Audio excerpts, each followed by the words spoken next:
Sure. Hello, everyone. My name is Richard. We can hear you, but we can hear you. Okay, so hello, everyone. My name is Richard Lewis Brown. Today is December the 21st. Oh, no, December Hey, Richard, 22nd. I haven't let anybody in yet. And 2021. As you know, it's Local 1000 listens to you. We're going live. I'm streaming right now on my Facebook Live account, RL Brown. And we'll get the Zoom account going here in a second. It's so nice. Recording in progress. It's so nice to meet everyone this evening. And let me say hi to our interpreter. Hi. Hello, President Brown. Hi, what is your first name again? Candy. Candy, I'm Richard. Call me Richard. Very nice to meet you. I should have probably done this long time ago. But No worries. nice to meet you. Nice to meet you. And I'll try to slow my words down so that you can catch You it know all. what? We usually don't ask people to change their rate of speech only because it's very natural to go back to what you're used to. Okay. We're good with keeping up with you, so no worries. Well, thank you very much. I greatly appreciate that. And You're welcome. Thank you. And hope you'll have a good holiday season. Thank you. You as well. All right. So, we're going to get started this evening. And normally, for the last few Zooms, I have done PowerPoint.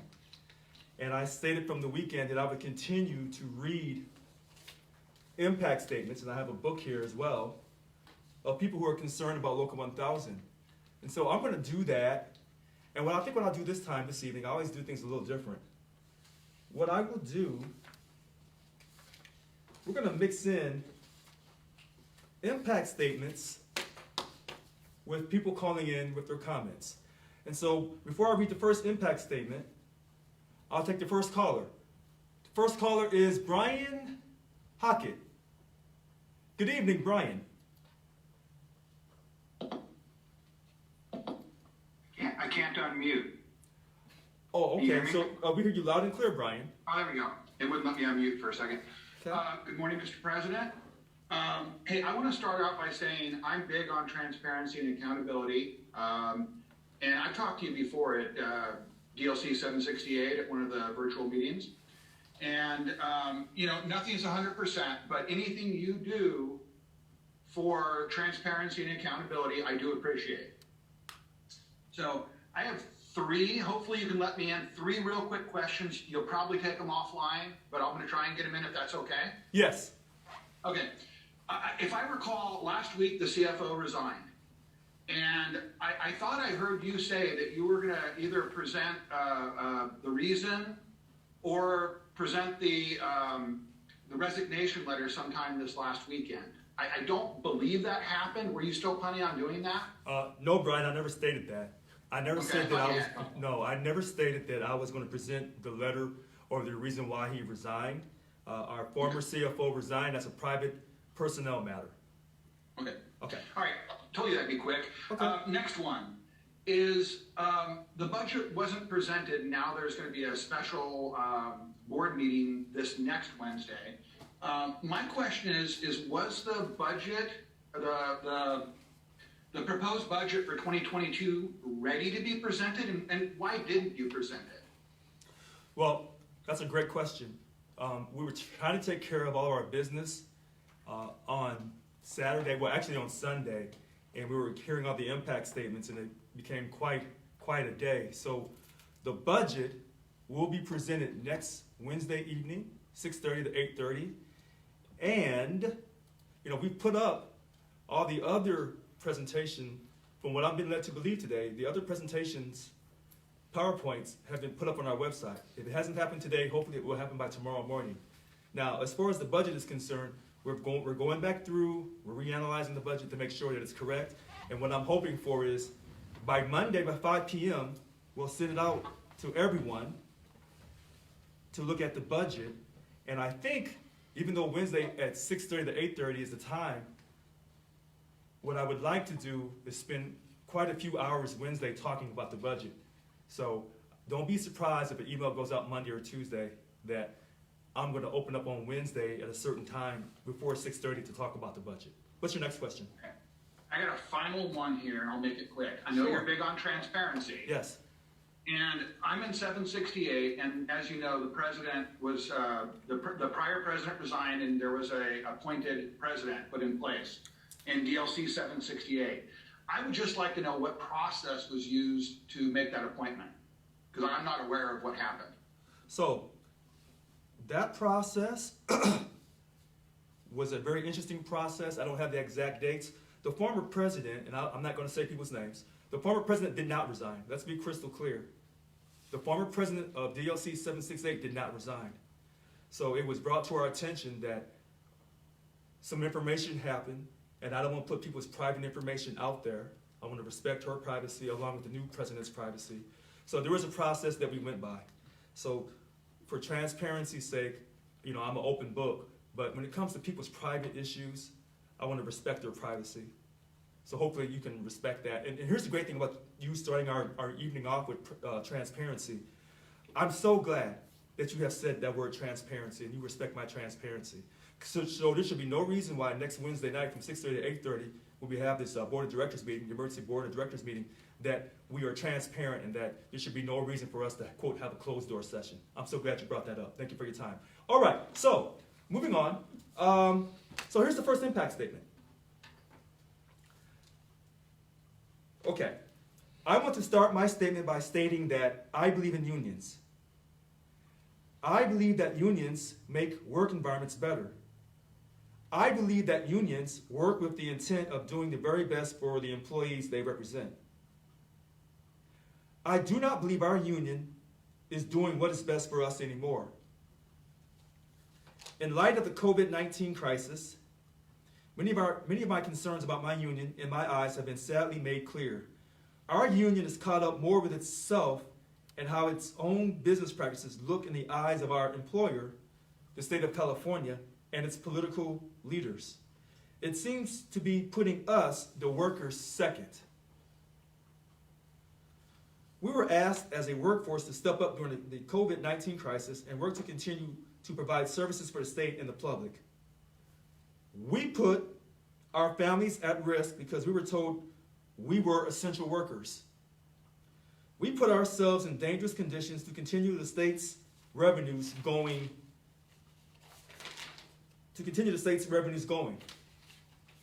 We continue to keep the money flowing, making sure to collect fees no matter what. But when the time came to pay essential workers, we were no longer essential. We, instead, had our salaries and hours cut and were expected to just keep going and going. We were on the front lines of it all, of all that hate and anger the public felt about its government.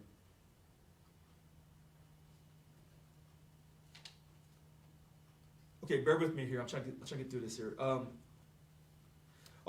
We were yelled at, spit at, and physically and mentally assaulted. We are, after all, government representatives. All we are asking is that we are treated with respect by our union and our employer. We worked and we deserved our pay and help with our well-being, and we deserve our union to fight for it. Now, it took me a minute to get through that one because it's written in cursive.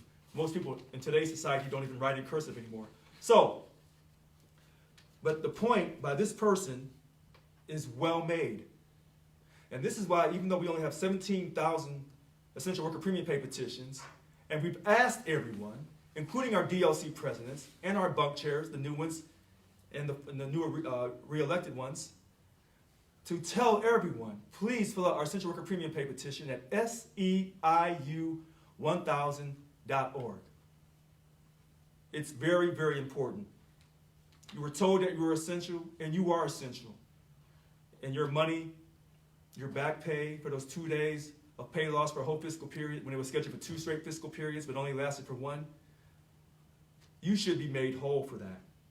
And I apologize that even though the money was in the state budget from January of 2021, it was projected to be there by May, and it was, that you have not received your money or your permanent telework agreement, and we're fighting so hard to get you that telework agreement. And we're also fighting for you regarding your freedom, regarding taking a vaccine mandate. All right, so that was that. And give me one moment here.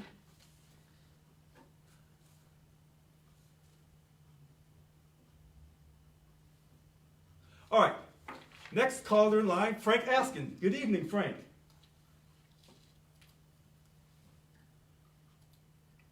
Good evening, Richard. Can you hear me? Loud and clear. Okay, Richard, to say I was upset this past weekend at BOD would be an understatement. I feel it hurt our membership with the way you conducted yourself as the president of our labor union. First off, you never called the meeting to order. Secondly, you allowed folks to call in for several hours. It saddens me that 70 plus years, in my humble opinion, racism has nothing to do in our union, and I feel that references to such items as Grandmaster and such insulting. It deeply saddens me when we keep dwelling on the past while we are losing membership. In order to succeed and grow as a union, we need to move forward. My question to you, Richard, how do we move forward? Okay, so we want to thank Frank Askin. He makes great points. He said, I never called the meeting to order. Let's discuss that point really quickly. Never called the meeting to order because we're a member-ran union and the people had something to say that was very powerful. That's the first thing. Second thing, racism. This country was built on capitalism, but it was also built on enslaved Africans. So this is part of our country's history. So when our union was involved last summer in 2020 with the Black Lives Matter movement, that social justice movement on the treatment of black people in their interaction with police, it's a reflection of racism in this country. And our union had a strong role in that social justice matter. I stated at that time we should not be involved in social justice. We should be centered on, quote, financial justice for all of us, black, white, Latino, Asian, anyone else, Native American, anyone else I may have forgotten. But the fact that racism and prejudice and sexism has played a vital role in the foundation of this country, that's the undisputable truth. Now, you asked about dwelling in the past. I don't think dwelling in the past is when you have to address the past to figure out your present to go to the future so you don't make the same mistakes of the past. We don't tell our Jewish colleagues here in our great country to forget about the Holocaust. We don't tell our Native Americans to forget about the broken treaties. We don't tell those in the Southwest whose land was seized from them during the Mexican-American War illegally to forget about that. So, I respect his viewpoint, and a lot of people feel that we have to move forward. How do we move forward? We move forward by correcting our mistakes of the past. One last thing really quickly before I read another impact statement. He's saying about racism and stuff. I'm not sure if he was at my house on May 25th at 5 o'clock in the morning. But here's the evidence of the racism recently about me that was put on Facebook by Jonah Paul. So it's funny how people walk right into things, but I always tell you that when people come talking, they walk themselves right into this. And so here it is, me, with all this black, with my teeth, and my eyes bulged out to show that I'm, quote, an angry black man. That's what this is. And then, this is what Jonah Paul says. This was sent to me from the dark web. From the dark web, not a transparent web like myself, but a dark web, a meme stash, and made me chuckle. Sometimes you just have to laugh. Hope we can turn this situation around in the new year and get to the difficult work of organizing for a good contract. Now, he's right. We do need to organize for a good contract. Our current contract expires June 30th, 2023. However, for him to say that this just makes him laugh, and here it is, they got Mary Kay Henry, our international president, and then they have Teresa Taylor, DLC 786 president, and here's what it says. I hate the board of directors. I hate the board of directors. And then it says, we got you surrounded. Come pass a budget for 2022. So this is what made Jonah Paul laugh. Okay. Well, I'm glad he got a good laugh over racism that's in your face. Hopefully Frank Askin and the rest of you can respect who I am as a black man in this country in a position of power and leadership, and that you've never given me an opportunity to present myself. I've been on the attack since the time I first walked up in here. And some people say that you were already under attack, Mr. Brown, the minute you won the election. They were never going to accept you. which is very ironic because last Wednesday night I was talking about our former great president, Barack Obama. They said he was under attack before he took office as well for 8 straight years, a record number of attempts on his life.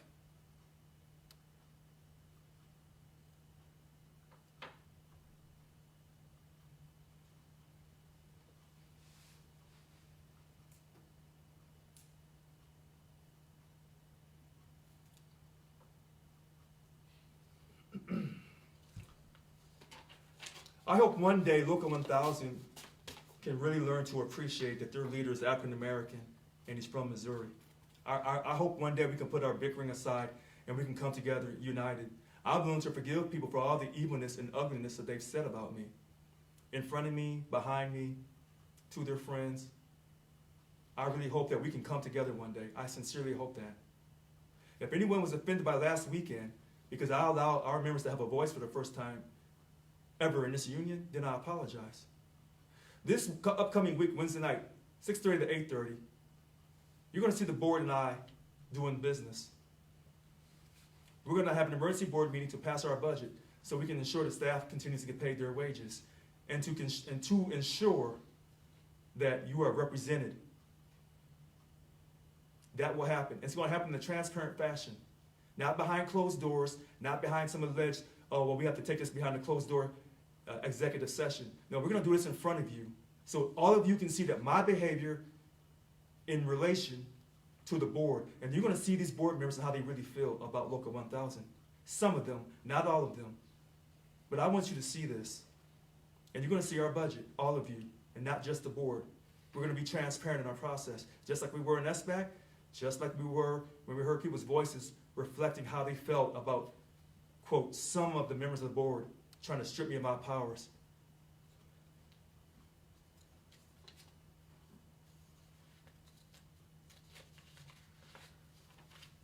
Next impact statement. They state, fighting for a stronger contract. Leaders engaging with all represented members in their DLCs. Building integrity with represented employees in each represented DLC. Training highly skilled leaders. Enhancing cultural enrichment and quality of life.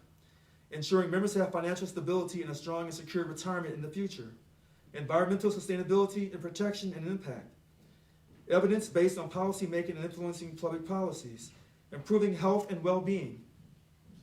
Ensuring that Local 1000 is truly member-ran. Wealth creation, economic prosperity, regeneration. Now, there were other blocks on this sheet. They didn't check all the blocks. They checked the ones that they felt strongly about. And we thank that person forward. All right, next caller, Christopher. Good evening, Christopher. Good evening, Mr. President. Good evening. Just had a quick question, sir. We've been doing our 10 events and our walkabouts in the DLC. A lot of people are wondering when possibly do you think we'll be getting the essential worker pay? So, Christopher, I don't have that answer about the essential worker premium pay. We're still collecting petitions. By the end of the month, we'll gather them all up. We'll take them over sometime in January to the governor's office. The governor has the absolute power to decide if he wants to pay any essential worker premium pay to any state employee. He has the absolute power.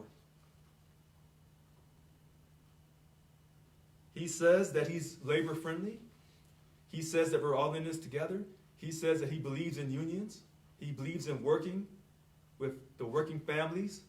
He believes in the state of California. He wants to protect the state of California. He wants to protect our economy. So he'll get a chance to show us how much he believes in what he says. Thank you for your call. Okay, so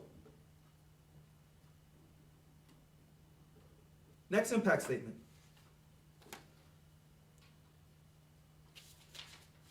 Okay, this year impacted the world and created an immense hardship for a lot of families. Having the state compensate versus for our time that we work with customers to not only bring revenue to the state, but to support our families during this pandemic only seems fair. Please support our families. This person says, fighting for a stronger contract. We will do that. Leaders engaging with all represent members in their DLCs. Creating new innovating improvements to strengthen employee-employer relationships. Ensuring members have financial stability and strong and secure retirement in the future. Environmental sustainability and protection and impact. Improving health and well-being. Ensuring that Local 1000 is truly member-ran. Wealth creation, economic prosperity, and regeneration. That's what this person said. So from the first two, it seems like having people respected in our union, our pensions, wealth, and having good quality contracts. That seems to be the theme of the first two impact statements that I've read this evening, along with the very first impact statement for 2 out of 3. Okay. Next caller, Susannah Miranda. Yeah, can you hear me? Oh yes, loud and clear. Yes, I think the other person took the words from my mouth about the essential pay. I don't know what he's waiting for, because let me tell you something. I work CCWF. The officers, I think they must have a good union, because they got their last $5,000 from the COVID, the hazard pay. Why? What is he waiting for, Newsom?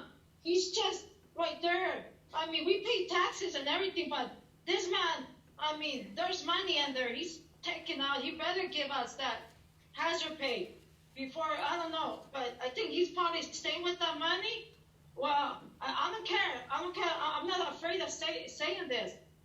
I know there's money out there, and he's just right there. What is he waiting for then?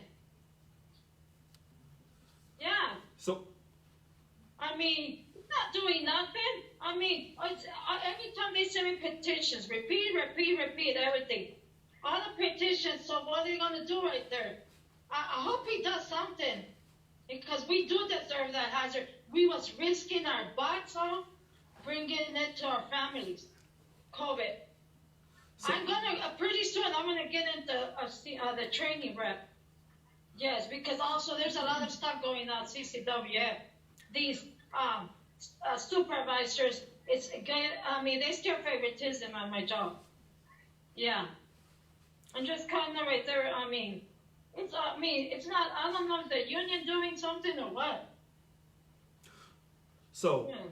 okay, Susannah Miranda. It just kind of pissed me off, because the COs are getting their $5,000 last ones. They already got their other $5,000, the $5,000. So, Susannah Miranda, you make great points. I feel your emotion. Yes. Yeah. Yes, I hope right there they better get something, or DOC union get, do something about it, because that's why I pay my dues, my union dues. You're absolutely right, and we're so glad that you continue to pay your union dues during these tough times. Yeah. And CCPOA was doing their contract negotiations, and they got that money put in, and so they're calling it COVID pay, but it's just money they negotiated. It wasn't quote COVID or hero pay or hazard pay. But you make a great point about why hasn't Gavin Newsom paid not just Local 1000, but recompensated all the state employees who lost their money during that fiscal year 2021. So you make a great point, and I know today he was meeting and doing TV interviews, and he was announcing how to keep the state safe by taking additional emergency measures to protect Californians in light of increased infection rates. So he had time today to say, hey, basically, all healthcare workers and employees in high-risk congregate settings will be required to receive a booster by February 1st, 2022. And he had time to say that, these workers, in the meantime, will be tested twice weekly if they are not boosted. So he had time to do that today. So maybe he'll have time very soon in January to also, after we show him our work, our clearly labeled essential worker premium pay petition, that he'll have time to sit down and say, listen, we have money. They'll have the January budget, and then they'll do the revise in May.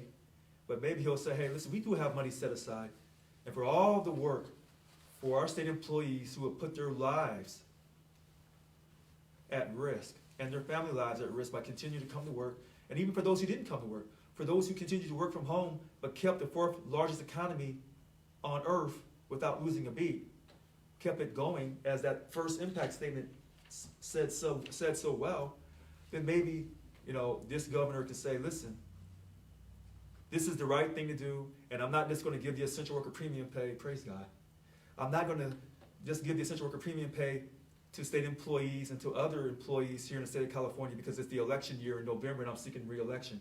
I don't have to do it like that. I don't have to just play these political games. I don't need the union's political money to make sure that I do the right thing. I believe in, boy, whew. I believe that Gavin has it in his heart to do the right thing. I'm so tempted to stop right now because something's overcoming me tonight. I don't know what it is. All right. So we'll go to the next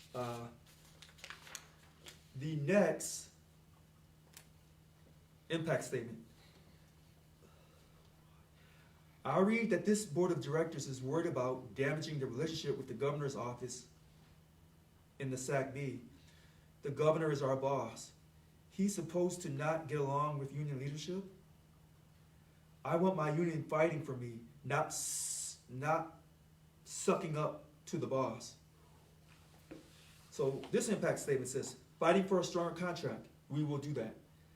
Leaders engaging with all represented members in their DLCs. We're still attempting to get that done. Building integrity with represented employees in each represented DLC. We're attempting to get that done. Training highly skilled leaders. That's a work in progress.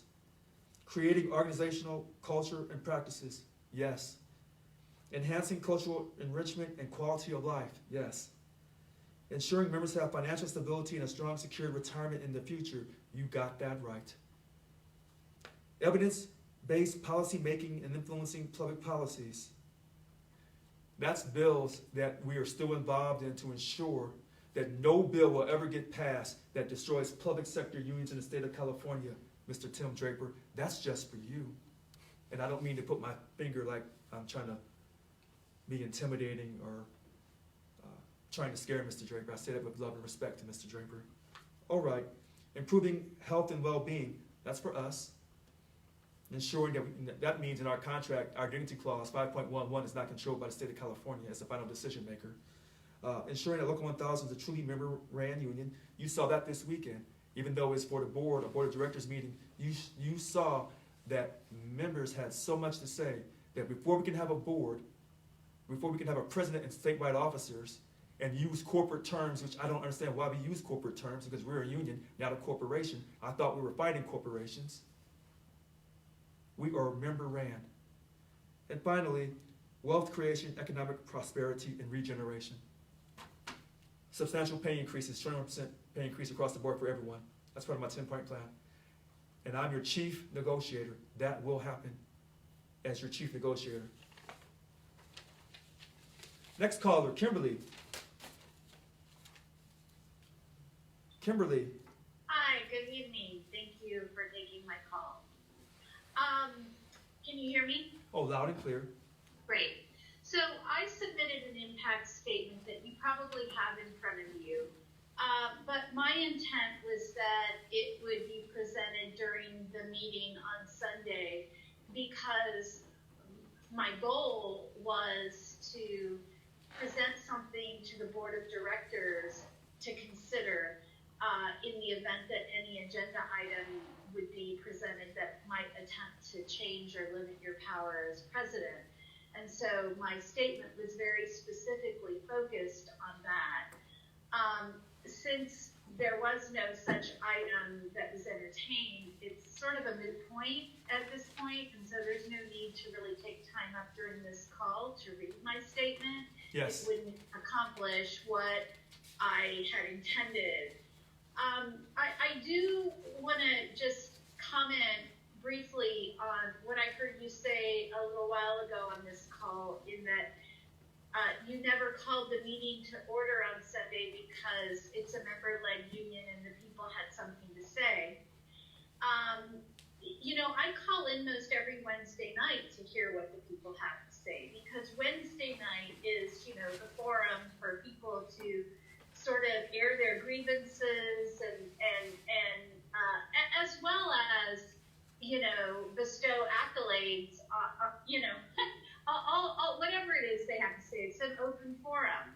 But Sunday, I went into Sunday viewing it and expecting something really different. I set aside the entire day hoping to witness the swearing in of the new bunk chairs, and also to witness firsthand how the board of directors would vote on any attempt to diminish the role of your presidency. Because my goal as a member is to hold them accountable. And even though there are many people who have things to say, there were a few people who took up most of the time, and I'm not blaming them. I'm really not blaming anybody. It's just an observation that I'm making. There were a few people who took up most of the time. And in addition, there were a few people who hijacked the chat that made it impossible to really engage in any meaningful way. It didn't feel like a very efficient or equitable use of everyone's time. Even though, I want to be really clear, even though I don't support the efforts of the board of directors to strip you of your power, and I still don't, despite what happened on Sunday, I feel like my time as a member wasn't respected on Sunday. And I hope that you will just hear that with an open heart and consider it in conducting future meetings. And I say that with the greatest respect. I just feel like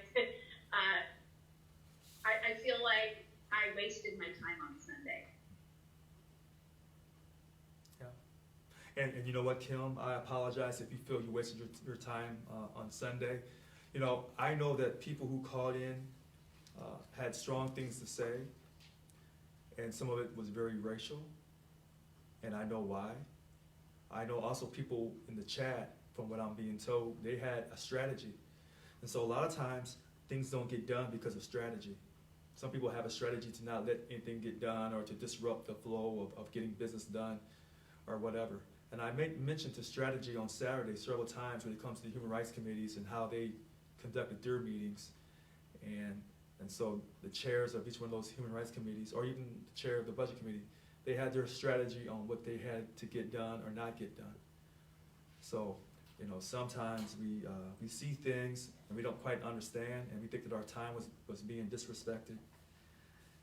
And, everyone has a very strong opinion right now about our union. So, but going forward, I can reassure you that your time won't be disrespected like that. Keep the faith. Don't stop believing. As I always tell people, never, never stop believing. We will get things done. And you'll see Wednesday night how quickly we'll start conducting business. And like I stated, there's a good chance that I'll be talking way before 6:30 so that people will have time to call in and make questions, ask questions about the budget. So, next impact statement. A union is supposed to fight for the rights of its members. The members should be its priority. And members is highlighted. Not just the feelings of the employers. We are justified in asking for hazard pay because, like other essential workers, we put our health and those of our family members at risk. So we continue to serve the public. Fighting for a strong contract, building integrity with represented employees in each represented DLC, enhancing cultural enrichment and quality of life, creating new innovating improvements to strengthen employee-to-employer relationships, ensuring members have financial stability and a strong, secure retirement in the future, environmental sustainability and protection and impact, evidence-based policy making and influencing public policies, improving health and well-being, ensuring that Local 1000 is truly member-ran. All right, so we already spoke to Brian, so we're going to go to the next hand. SIU members support President Richard Brown. We're gonna go to that raised hand. Oh, DLC 772 President Mary Dela Cruz. Good evening, Mary. Good evening. Can you hear me? Oh, loud and clear. Okay. Well, thank you for taking my call. I just want to start off by saying thank you, thank you, thank you. You are phenomenal.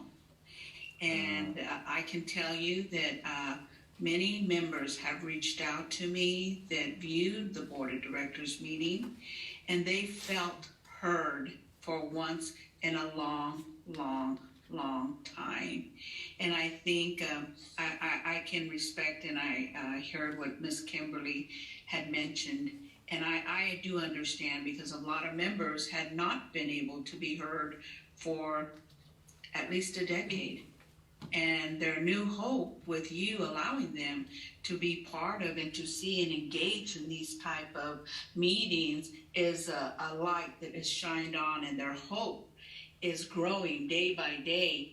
And I just want to let you know that they feel that you are bringing the purpose statement of SEIU to life, where it says that we are a strong member-led union. And they're so excited, and they're more and more, we're getting more people daily to be engaged, where before they said, why waste my time? You know, now they feel like I actually have an opportunity to be heard. And so I just want to thank you on behalf of the members. We appreciate you, we support you, and thank you for all you do. Thank you. Oh, well, DLC 772 President Mary Dela Cruz, thank you for your call in, and I'm glad that there are people out here who did not feel that I wasted their time on Saturday and Sunday. Thank you very much. All right, so next impact statement. I am very disappointed in the lack of representation from my local union rep and from SEIU Local 1000 as a whole. I pay to be a member. Fees are not lower either. And when I went to my union for help and needing representation, I received no help. Why do I pay membership dues if I will not get help when I need it? I apologize to this person for you not getting the help. All right. So this person is dissatisfied with the union. So anybody who's reached out to Local 1000, we haven't helped you, let me apologize at 7:07 p.m. on December 22nd, 2021. That, to quote, help our members. We can never, ever stop believing that. And so to this person and to anyone else who's had poor performance from our union, then I ask you to deeply, deeply reach inside your heart and forgive me. All right, so the next hand raised is our DLC 770 President, 770 President Nicole Solo. Good evening, Nicole.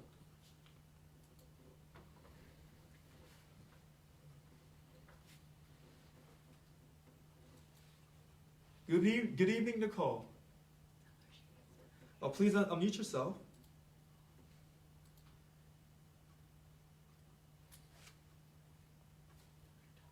Hi, you can go ahead and talk. Hi, Nicole.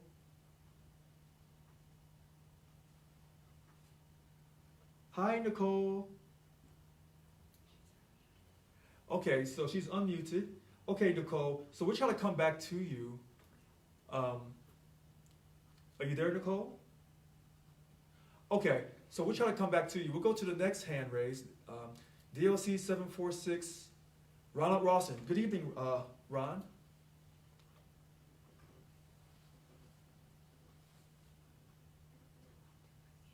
Good evening, Ron.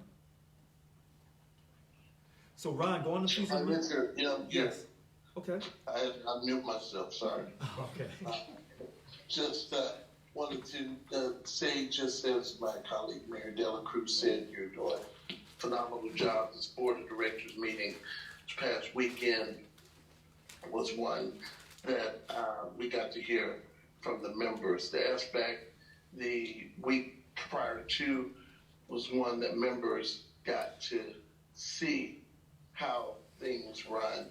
And I've heard, like Mary said, I've heard from so many people that said they didn't know this about our union, that you allowing the transparency to come forward is really shining light on bad actors, on people who don't represent their voice, on people who are dealing in the illegalities in this union. The fact that our finances have been so corrupt over these years, the fact that union leave has been like a pawn for votes on the board. We took something to a vote, and it was the measure had to do with kids being locked up at cages at the border, and I said, for sure, this board is not going to vote for children to be separated from their families and locked up at the border. And yet, because it was something that the leadership voted right for that measure, and other things that was just atrocious. So it's good to see some civility, some ethics, some morality, and being restored back in people not just voting like robots as to push somebody else's agenda, but having a conscience and vetting. What would happen if, I think that we need to have more of this before motions are brought before a board, and that these things need to be properly vetted through membership. You took a poll, and the poll spoke for itself. Many members have said for years, I know I've said it, the nurses, even the health facility evaluated nurses, they were in the bargaining 17 breakout, and, finally heard, because of your health, divers and stewards that would have never even got to lapse because they had redlined and blackballed and ostracized and isolated and marginalized so many people. And now those people are allowed to be stewards and have a voice. And so I just want to say again, thank you. I think some of these, bad actors, there's some of these HR ones or whatever it needs to be, they need to be, acted upon, and we need to deal with this. I'm just surprised that some of this behavior haven't been censured before now, that's all I have to say. Anyway, thank you. Well, DLC 746, Ron Rawson, thank you for your call in. And, everyone has an opinion about meetings and how they go. And, if you look at our country, you can see where our country is really split down the middle on so many different issues. So many different issues. And so Local 1000 is really no different. But thanks for calling in. And thanks for your compliment. Next, impact statement. We deserve back pay for our hazard pay. We have been dealing with customers since we opened back up. We deserve a higher pay for all of the work we did at field offices. Now this person's from DMV. Fighting for a stronger contract. Leaders engaging with all represented members in their DLCs, which is what Ron was just talking about. This is really important. Building integrity with represented employees in each represented DLC, training highly skilled leaders, enhancing cultural enrichment and quality of life, creating new innovating improvements to strengthen employee to employer relationships. Ensuring members have financial stability and a strong and secure retirement in the future. Environmental sustainability and protection and impact. Evidence-based policy making and influencing public policies. Improving health and well-being.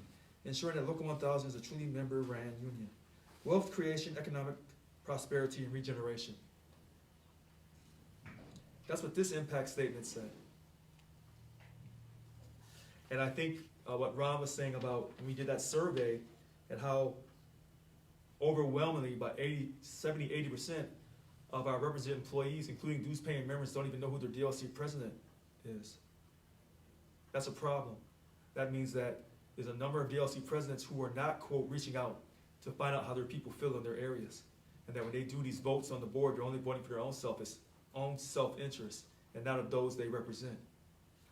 All right, so our next caller, we'll go back to Nicole. DLC 770, President Nicole. Solo. Okay, if you unmute yourself. Okay, so we'll come back to her. We'll go to Michael Gus. No, we've already talked to him. Yeah, so Michael Gus. Go ahead, Michael. Hi, Mr. President. This message isn't for you. After Sunday, and there were a lot of us who don't support you, and we were intentionally not called on, and we know that. This message is for the board of directors. My understanding is that there was a letter sent by Mary Kay Henry that, among other things, cited basically daily complaints being filed against you with the International. And among those, and the most serious one, and what I as a member have concerns about, is apparently there's been serious allegations of financial misconduct, that our finance director resigned over ethical concerns.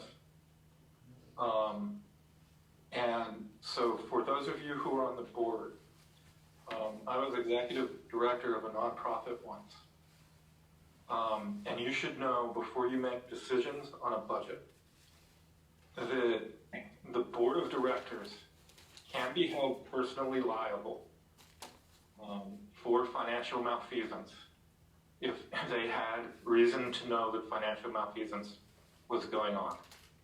We have two very credible sources, including the International Union president, that have mentioned that there are issues under investigation. The financials were not released. That letter, the resignation letter, has not been released. To my knowledge, the letter from Mary Kay Henry has not been released. I don't think board members have seen it. I haven't seen it, but I know of it. And again, I pay $82 a month. We owe it not only to members to spend that appropriately and to review financials in a slow and methodical fashion, not rushed at the last minute. We also owe it to our union staff. Because if you pass a budget that doesn't balance, the union staff will eventually be laid off. And you have a fiduciary responsibility to us as the members to expend the money in an appropriate fashion. And again, if you do not do that and people are harmed, either because the organization becomes fiscally insolvent or because we can't meet our prior obligations, you can be sued. Or if there's fraudulent charges, you can be sued. And I respect those of you on the board, even those of you who spoke, who were called on Sunday, while those of us who do not support you, Mr. Brown, were silenced. I respect you enough to say do what's right for the organization and take your time. Our financial accountability of the organization is the future of the organization itself. Thank you, and I'm going to mute myself because I'm not interested in talking to you, Richard. Thank you. All right, so we want to thank Michael Gus for calling in. Everything he said is baseless. It has no facts behind it at all. My communications with Mary Kay Henry is up on our website. Her letters to me and my response back. I think the latest response that I've responded to her may not have been posted yet. But her first two letters and my response to her the first time, that is up on our website and went out in the email. As far as the salaries and everything, our salaries for our staff here is perfectly fine. There is no financial misconduct. That's baseless and that's actually slander. That's what that is. And since we're talking about financial corruption, I think those credit card charges from years ago kind of speaks the truth on who did what. And that $4,528, the gift from Yvonne to Margarita Maldonado before she became chief of staff, that speaks volumes. And so I would like to reach out to the board and tell them as well, I'm not rushing you. You'll get the financials, the proposed budget as soon as we review it one last time. We will go through this from 6:30 to 8:30 on next Wednesday night. And, you know, I'll probably start earlier in the day talking about these financials with all represented employees, including dues-paying members. So everyone will feel like they're part of this process and not just the board, even though the board will vote on this. And we will pass this budget in a timely manner. We won't delay it. We will pass that budget. And even though I'm being told that there's going to be an alternative meeting and that I won't have a quorum, I don't believe that. There's one president of Local 1000 who calls for meetings, that conducts business. Thanks for your time, Michael Gus. Moving on. So let me read another impact statement, and then we'll get to the next caller. This person says, fighting for a stronger contract. Yes. Training highly skilled leaders. Yes. Enhancing cultural enrichment and quality of life. Yes. Ensuring members have financial stability and a strong and secure retirement in the future. Yes. Environmental sustainability and protection and impact. Yes. Improving health and well-being. Yes. Wealth creation, economic prosperity, and regeneration. Absolutely. And thank you for sending that impact statement in. This person is also at DMV. All right. Let's go to our next caller, Denise Quinn Allen, DLC 724. Good evening, Denise.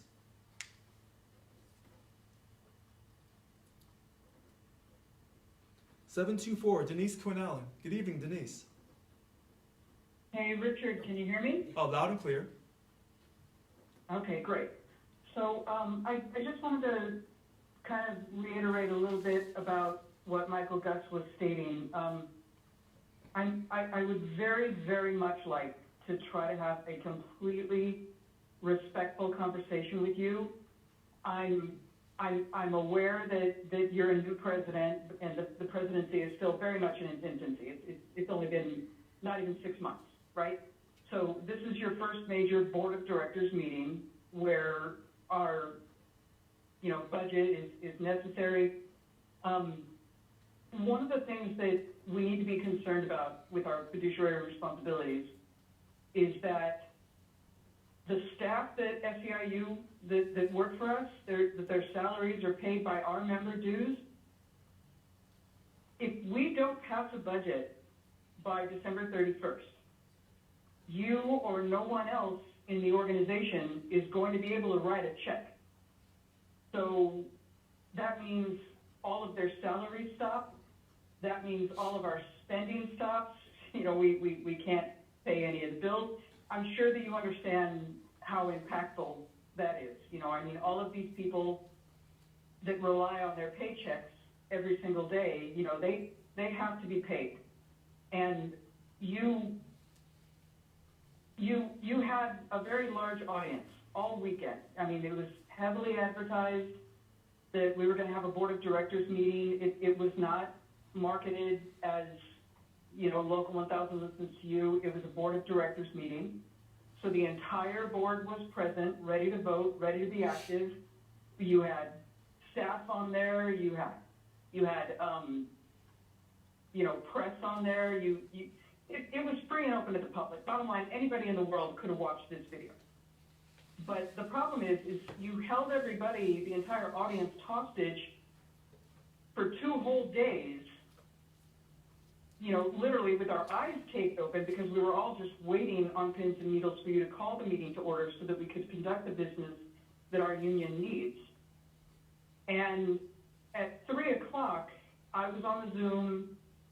I listened to all the impact statements. It's great that the members were heard, but it was an inappropriate forum for you to utilize the board of directors meetings for impact statements or members. The Local 1000 listens to you call, that would be an appropriate forum. But the board of directors meeting, that was to be utilized to conduct the union business that's necessary for us to perform our fiduciary responsibilities.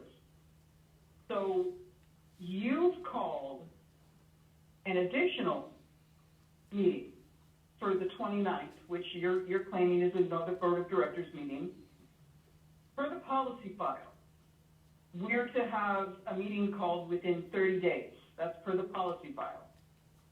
An emergency board meeting may be called within 5 days, but I want to make sure that we're clear. A lack of planning on your part does not constitute an emergency on our part. So what you've done is you've made everybody, for the 29th, take the week of between Christmas and New Year's. Let's face it, the majority of us are going to be on vacation. I'm on vacation. Many people are traveling. You're risking not getting a quorum. So I ask, for those SEIU employees that our member dues pay, and for the impact, the fiduciary impact that this is going to have, that we can't pay the electric bill, we can't sign a check for anything. What is your explanation going to be if you're unable to achieve a quorum and utilize this board of directors meeting for what it's intended to serve?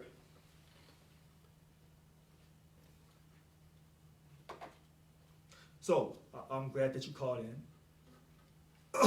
Those are great comments. And so, I've already been told that there's going to be an alternative meeting, that I won't have a quorum, and that I won't be able to conduct business. This is why I put my faith in God and Jesus Christ, Denise. Now, maybe I won't have a quorum, but that doesn't mean that Local 1000 will cease to exist. So, I believe in my heart that all 64, in addition to me, will show up, and we'll have a unanimous vote out in front of everyone, so everyone can quote, monitor my behavior, but more importantly, monitor the board's behavior, so that when I give respect to the board gives respect back to me, and that within 2 hours, we're going to pass this budget 65-0. 65-0, because like you said, the salaries of our staff who fight for us, who do the work for this organization, will continue to be paid. Now, this rumor that there's going to be an alternative board meeting and that other people from the board are going to go to this meeting, this, to me, will hurt our union. And it will hurt our union not as bad as the meeting they held in October that destroyed the image of our union and undermined my authority. It won't be that bad, but it will hurt the image of our union, but our union will go on. But thanks for your phone call. I greatly appreciate it. Okay, so let me get to another impact statement.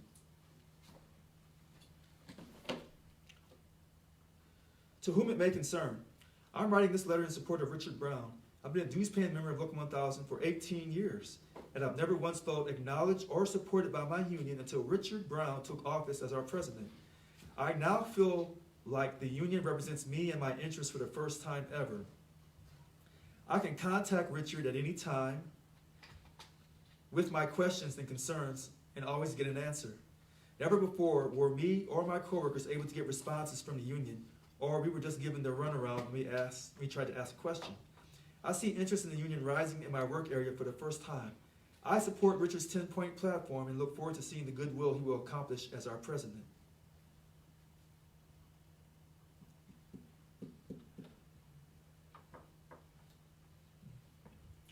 All right.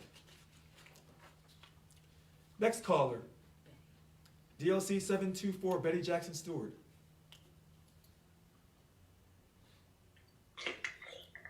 Good evening, Richard. Good evening, everyone on the call.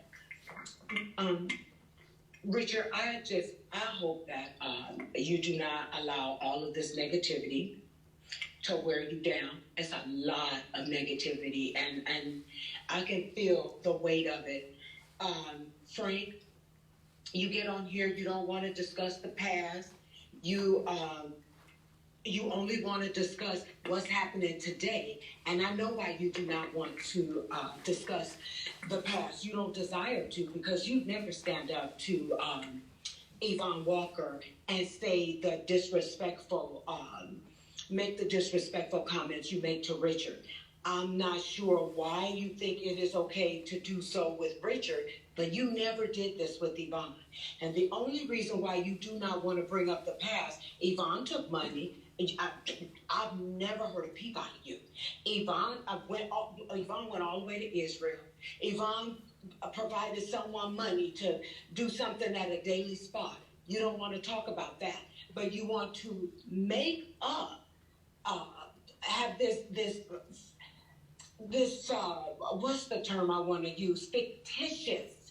This fictitious agenda that somehow Richard has come into the office and stole all of the union members' money. No, you guys did that.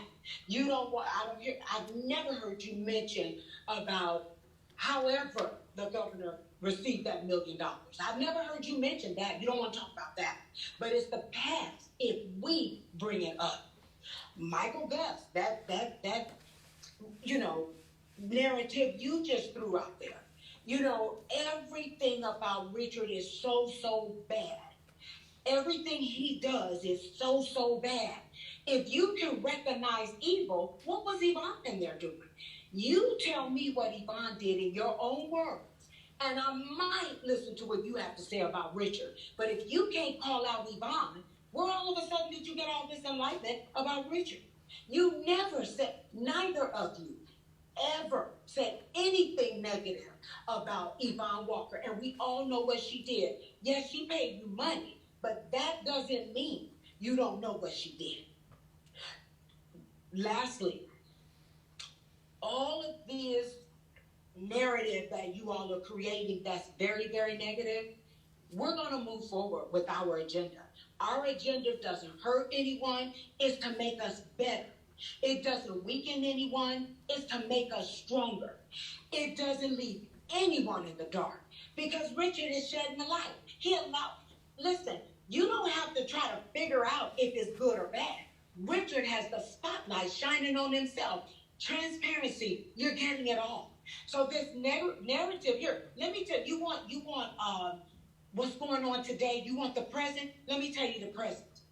There is a union steward who contact agency at the state, contact them so that she could go there and get more union stewards involved in our union. She contacted them, spoke with the manager. The manager gave her a date and a time to come as where her appearance there would not interfere with workflow.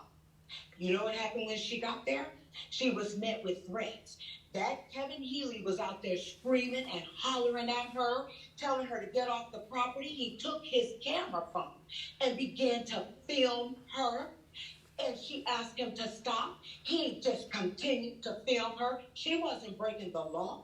She did absolutely nothing wrong. Her job is to go and recruit union steward members. And you know what? She wasn't affected because someone on the board of directors, went there and caused nothing but havoc, and he was a threat to her. She left. She was afraid. Now that just happened, Michael Gus and Mr. Frank. So next time you get on this call, let's talk about the present. Because since when do we go out as union stewards, representatives of the union, and you have people in higher positions than us treating us this way? He made her unwelcome, and check this out. He does not work at that agency. And I'm not going to call out the agency because I don't want to embarrass them. But that isn't the agency he works for. He's supposed to work at San Quentin. That's where he was supposed to be, not down there threatening his own union steward. Now let's talk about that next time, guys. Instead of lying on Richard and discussing these negative make-believe narratives, let's talk about how union stewards can go out and recruit people, more members for the union, and not get harassed by a damn BOD. Okay? Let's talk about that next time. Thank you for your time, Richard.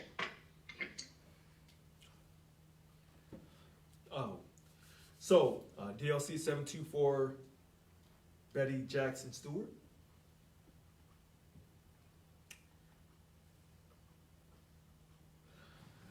So, yes, she's right.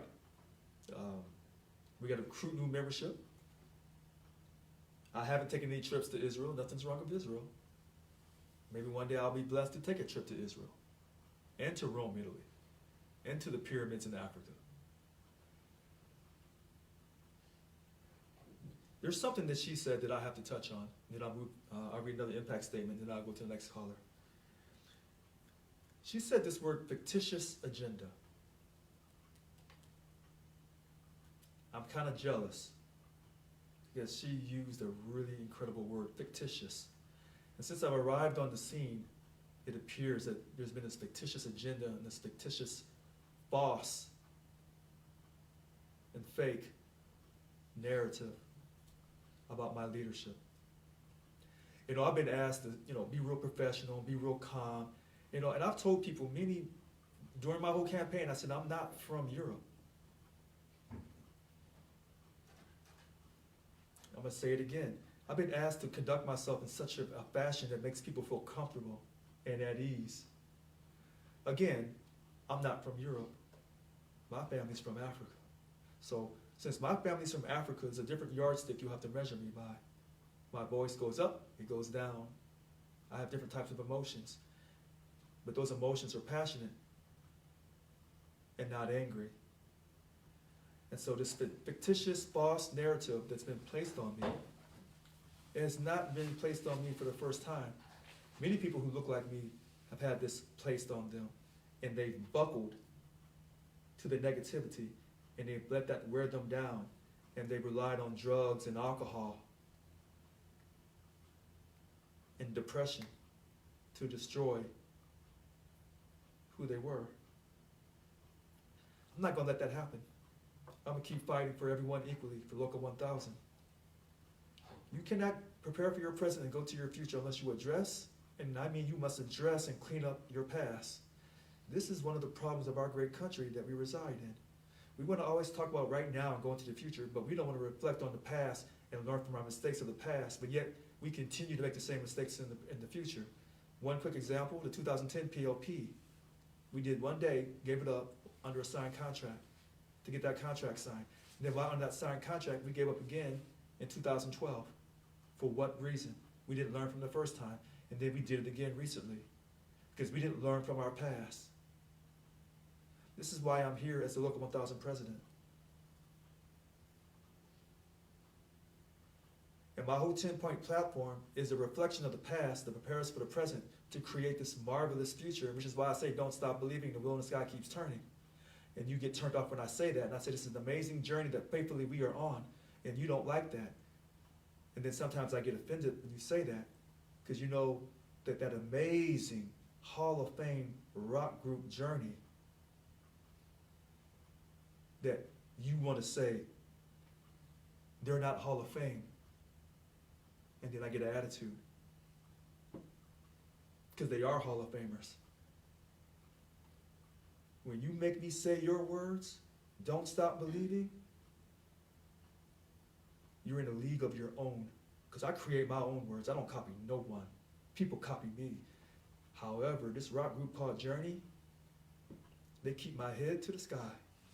For the clouds will surely tell me why, and I'll find peace in every perfect way. We're going to stay positive. This new year is coming upon us. We're going to turn a page. You know and I know that certain things have to happen for us to go forward. We can smile and laugh and grin in each other's faces, but we know what time it is. I told you last weekend people had a strategy for their human rights committees. We all have strategies in our life. And sometimes the optics of our strategies do not appeal to others. We have a strategy, we talk to our mom and dad when we need money. Just being honest. We have a strategy, we talk to our favorite brother or sister because we know they got money. Just getting it out of them is going to be a situation. We all have strategies. It's funny because when I say that we shouldn't be involved in politics, you say, how can we not be involved in politics? And now that I think about it, through the grace of God, through Jesus Christ, maybe when I'm saying politics, I'm saying strategies. And even when they try to throw me off and we go out and laugh and have fun and I have to still do videos, I still tell people I can stay focused. And stay very calm and cool. And still keep you entertained. And I don't have to yell and scream. I can look right at you. And when you come at me, I'm always prepared for you. If you ever notice, when people come on these videos and say things to me, I always have the information right in front of me, except for the toll bridge operators. That I didn't have in front of me. But I did later on down the road. But they always come and they say these things, but I'm always ready for them because they're spreading these lies and this hatred. Because they cannot accept the fact that I won this election. See all this? This thick book? You see all this? That's people believing in what I'm fighting for. I'll read you one. I voted for Richard Louis Brown to run this SAIU 1000. This is a joke that the board is whining, yet stayed quiet for years on the incompetence of the last president. Let the man do his job, and you have a chance to vote him out in the next election. Transparency is the first step to building trust again with the members. Transparency is the first step to building trust with the members. All right. Next caller, Yolanda Williams.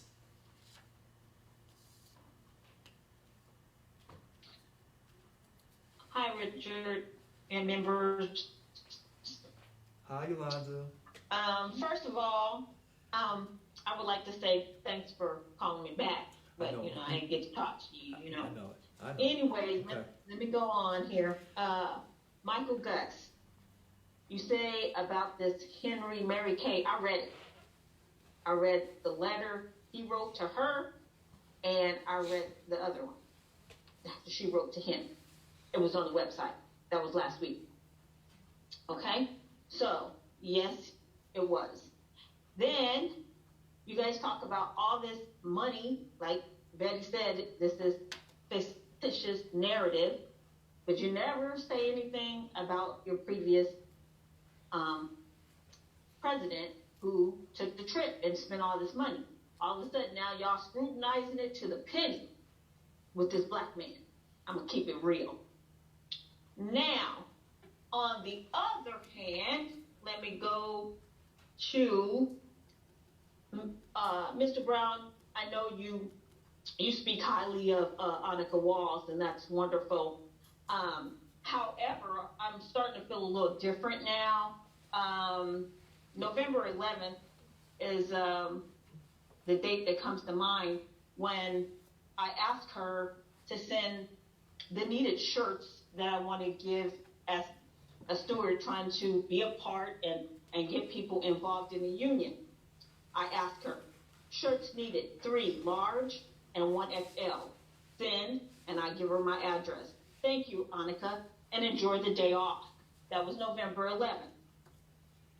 Then, December 7th, when I tried to talk to her, when Betty heard my voice over the call, and I was very upset, and she asked to give her my number. She writes, and she says, awesome. A month later, almost. Awesome. I also get those shirts in the mail tomorrow. That was December 7th. Today is December 22nd.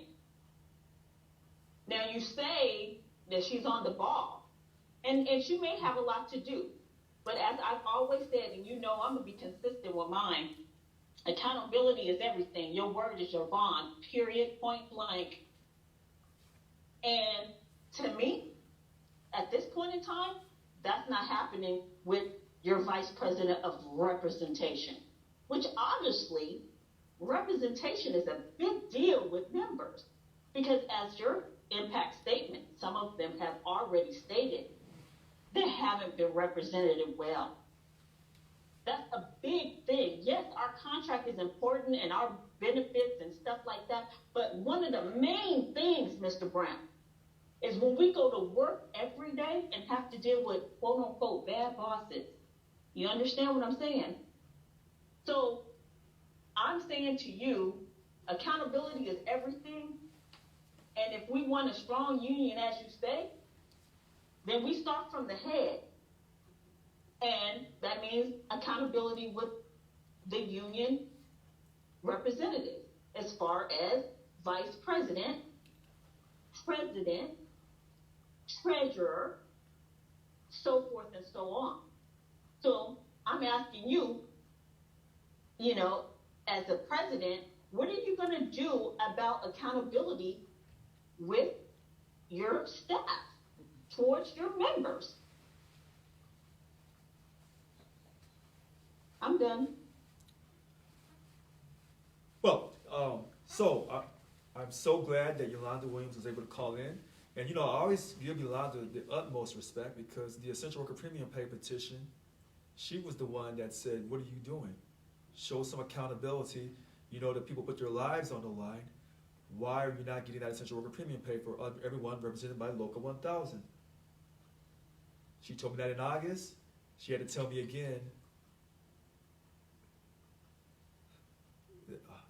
November. And so we got on it. And so I apologized to her for not getting that done much sooner. So she's asking about accountability with the VPs. So here's what I would say. Accountability starts with me. These shirts that she has not received, them shirts are going out on Monday. And hopefully we can send her the kind that she likes and the sizes. I thought this had already been done. She has my number, and I know she'll send me a text to remind me this Monday, you better have those shirts sent out. And so, you know, sometimes we make mistakes and we have to apologize when we let people down.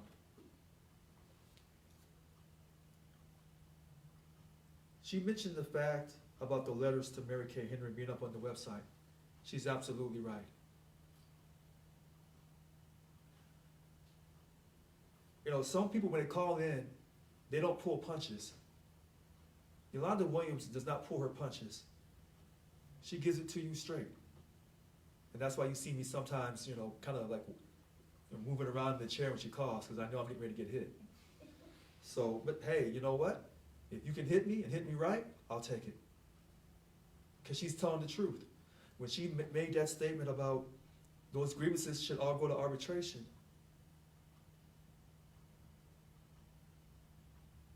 she's 1,000% correct. All right. Next impact statement. My name is Jorge Briones, and I'm an ABE1 teacher at Substance Abuse Treatment Facility and State Prison for the past 7 years. Most importantly, I am concerned with the SIU Board of Directors is going to take over our union and take away our right to choose a union president that can actually lead our union rather than just be a powerless figurehead. Some years ago, another union tried to take over our membership. If the board strips President Brown's powers to lead, then I'll become one of the biggest advocates to change to another union. I have no problem being vocal about the work conditions we are under, and if the board of directors want to take away my voice in the union so they can do whatever they want and pay themselves whatever they want with our dues, then it would be a time to change to a different union. To the board of directors, leave President Brown's powers to lead SIU Union B and refrain from trying to take over our union. Please join me in voicing your concerns in the following link.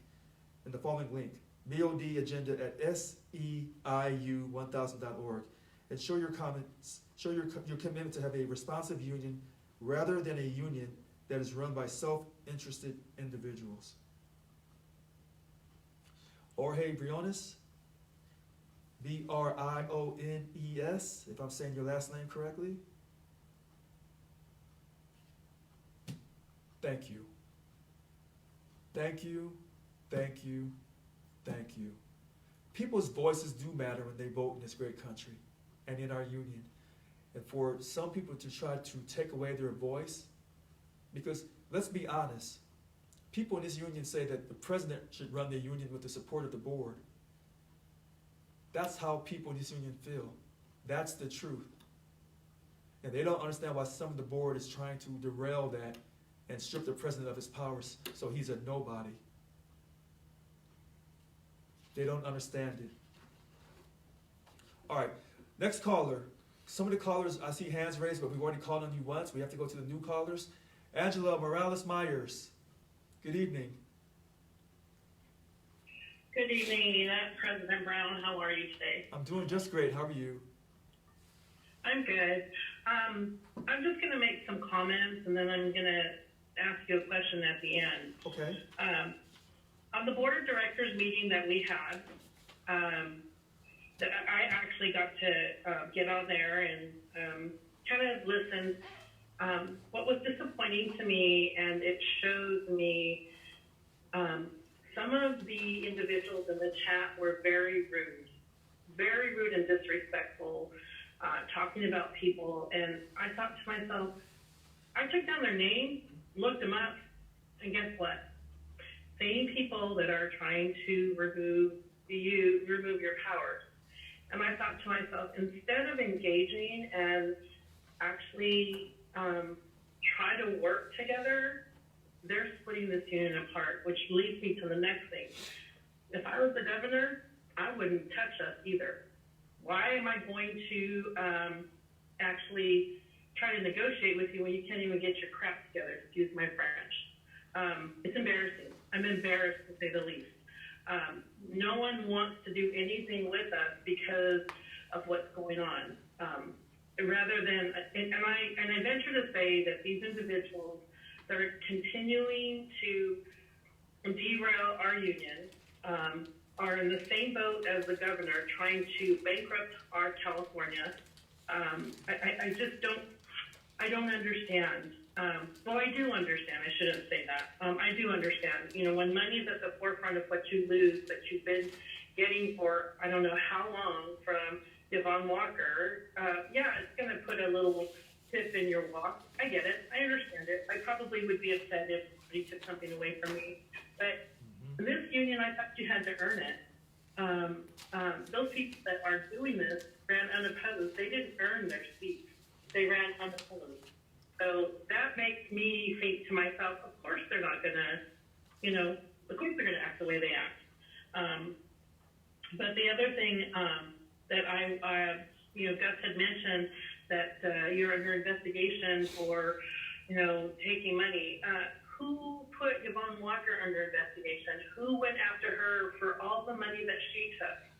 And legally, can we still go after her for all the money she took? Because if we can, trust me, I'll be the biggest voice to say we need to get our money back that she took, and make an example of what happens to those that steal from our union. Because it's blatantly out there. You put the financials out there. You put everything out there so we could finally see what was going on. And much to everyone's non-surprise, we knew what was happening. So thank you for that. The next thing is, I would say is, why all of a sudden is Miss Henry interested in what's going on in our union? Was she also getting a kickback from Yvonne Walker? And if she's on this call and she's offended, she should be, because she has no business coming in to our union when she should have done it when Yvonne Walker was president. So I'm kind of like a little disappointed in with her as a leader. I get that, some of the board of directors reached out to her. They didn't have the right to do that, and they thought that they did. Well, they didn't. The next thing is the special meeting that you're calling for December 29th to approve the budget. My issue that I have with that is that these people do not, you're the president, so you can call a special meeting. And I don't remember who the lady was that said, we're going to be on vacation. You're right, you are. But also, you have, and I'm going to use what Gus says, a fiduciary responsibility to vote on that budget. And if you decide that you don't want to have quorum to do that, I would say to the staff, if they're listening, that you should be disappointed with those individuals. And that's, am I still here? Oh, yes, I'm listening to you. I haven't interrupted you. Okay. I know, it's surprising. Go ahead. No, but so that's what I would be saying to that. So if you don't show up, Mr. and Mrs. Board of Director, that you represent a DLC, because you're going to make sure that quorum is not reached, shame on you. because then it's not you, President Brown, that's stealing from those individuals, and that's what I call it, because they're going to lose something, the staff. It's those individuals that make that decision not to show up and make quorum to pass that budget. So, you know, when they sit there and say fiduciary this, fiduciary that, you know what? They also have a responsibility. They were able to see what it was. They know what the budget entails. They've been board of directors for so long. What's different? Oh, I'm sorry, Yvonne Walker's not running the show. I'm sorry, I'm being a little bit. Okay, so then my last thing, here we go. So my last question actually would be this, is I know that we pay, I don't know. I'm not gonna go and say I know this and that, because I don't know anything. I've been learning, since you've been providing those things on the internet for us. Thank you, because on Local 1000, I get that the board of directors were upset because they wanted to take over the meeting, and that's what I'm thinking that happened.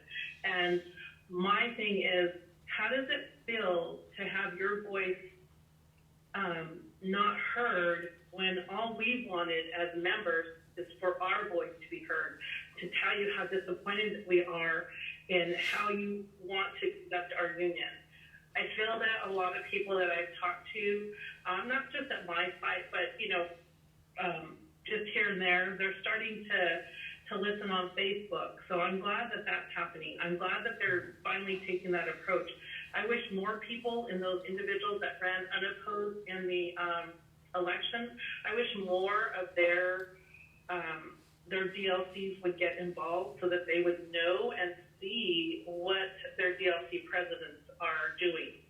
So my question is, on the board of directors meeting that we have, is there any way for, it was recorded, but I don't know if the chat was something that was kept in archive, and if it was, if we could please post that so that people can see how rude these DLC presidents are when other members are speaking, and they're speaking from their heart, because they were all saying, you know, how they felt. And, you know, I saw one that said it was an idiot, and I posted on there, you know, I posted on the chat, shame on you, so-and-so. You know, so if you want to come after me, my name is Angela Morales-Myers. I work at Kern Valley State Prison. My number is 714-310-5388. If you have anything to say to me differently about that, shame on you for being a president and saying that about other people. That is just common decency not to speak like that and post on there. It doesn't matter what you think about them.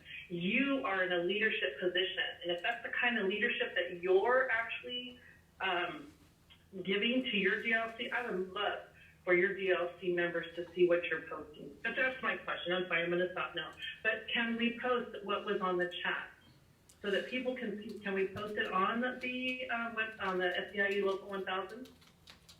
So here's what I'm gonna say. We're gonna check into that. Hopefully it was saved.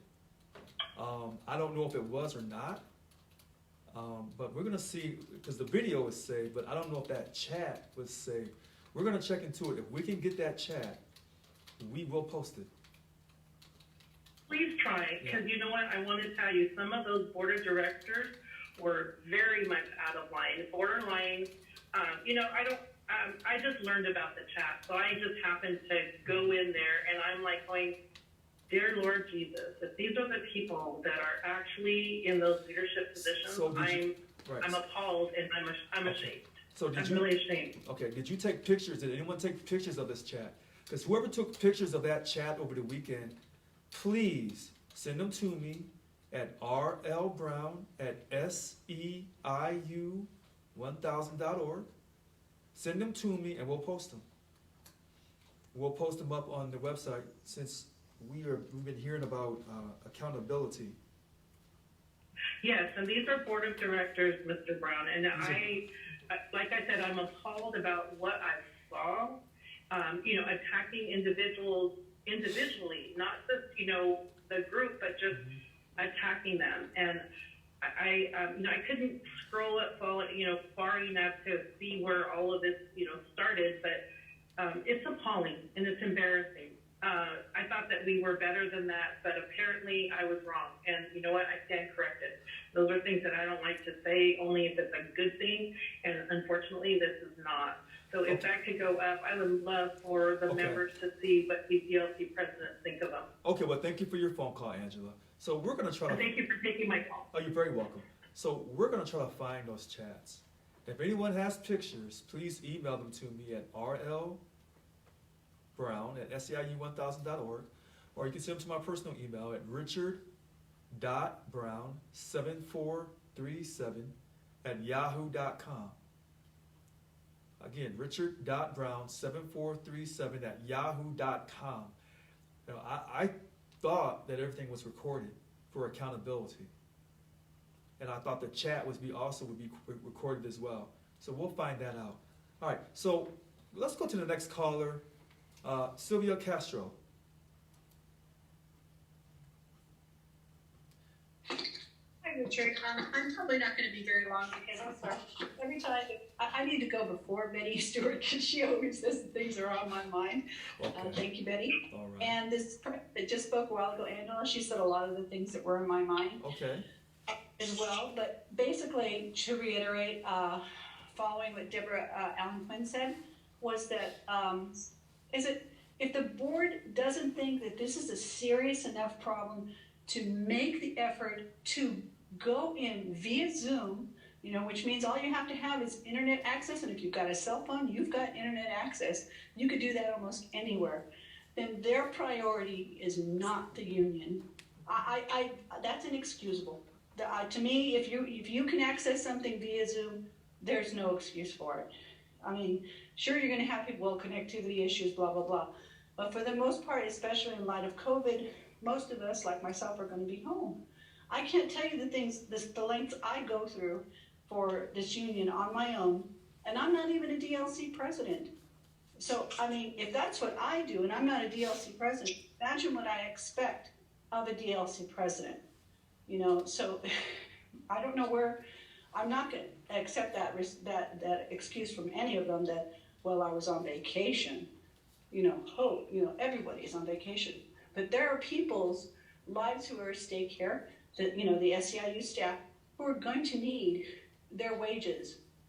And if that isn't enough to stop what you're doing, log in to make that vote, then I don't know why you're even on the board. And I don't mean when I'm saying that I'm not talking to you, Richard. I mean I'm talking to the board of directors who are going to make some excuse for not showing up. And I would add to that, Sylvia. You know, the budget every year in its original format has always been passed.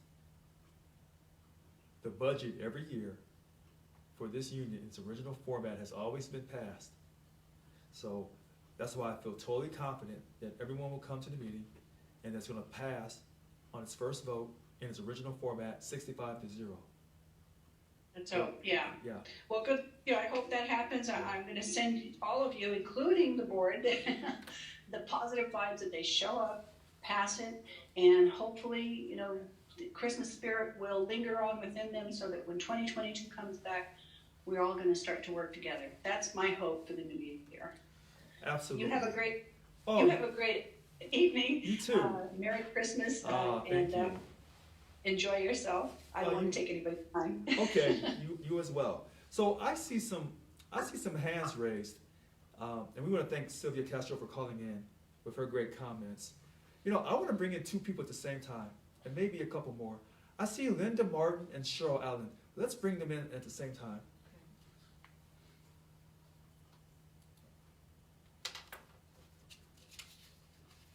Hi, Richard. Hi, Linda. Hi, Cheryl. Richard. Hello, can you hear me? Yes, how you ladies doing this evening? Good, thanks. How are you? I'm doing great. I'm doing okay. I have some things to say afterward too, if you don't mind. Sure, I'm sure both of you do. And I know that some people think because you're the new DLC presidents that you have to be sworn in, but you don't. Once you're appointed, then you don't have to be sworn in. It's just ceremonial. But I know that being a DLC president is very, very important. And we don't ever want to take away that prestige from both of you. So if you don't mind, if I can get you to repeat after me, the Local 1000 Board of Directors pledge. So follow me. I say your name. Linda Martin. Okay. Pledge my word and honor. Pledge my word and honor. That I will faithfully discharge. That I will faithfully discharge. The duties of the office. The duties of the office. To which I have been elected. To which I have been elected. In accordance with the rules. In accordance with the rules. Of Local 1000. Of Local 1000. And to the best of my ability. And to the best of my ability. Carry out the plans and programs. Carry out the plans and programs. Of the union. Of the union. Help build unity. Help build unity. Strength. And participation. Among members in the union. In the workplace. In our communities. In our communities. And in the political arena. And purchase union label goods. And use union services. Whenever they can be obtained. Congratulations. Thank you. You're very Congratulations, welcome. Linda. And you also. Thank you. All right. So I'll let Linda start, and then I'll let you finish, Cheryl. Go ahead. Okay, I'll mute myself. Okay. Go ahead, Okay, Linda. so Richard, I've been sitting here writing notes. They're scattered all over the place. Okay. I've got a number of things I want to say. So I just want to say that I can tell you I'm a new president. I am extremely impartial, as far as taking people's sides. I just want to fight for the people that are members, period. I mean, I told you before, I did not vote for you for president, but I absolutely was on board when I saw some of the things that you were doing. And you and I had talked about professional behavior, whatever. You tell it all the time, you're going to do you got to do what you got to do. Okay. And that, that's who you are. Right. But I do know that the board of directors meeting was absolutely going to be about removing your power. I know that for a fact. And so the fact that people are bringing up, we didn't do this, we didn't do that, they had an agenda. And I absolutely was watching the chat, and it was everything that, what's her name, Angela said. It was just unbelievably disrespectful. But that was their plan. That's number one. Number two, the October meeting that they said that they had, that they said was their legal meeting, their legal board meeting. As a new DLC president, and I am a new DLC president, I can tell you that in the group email that they had, that they were absolutely abusive towards people. I had said from the gate that I was there to support my members. This is a member-led union, and I will not go against what the members voted for, period.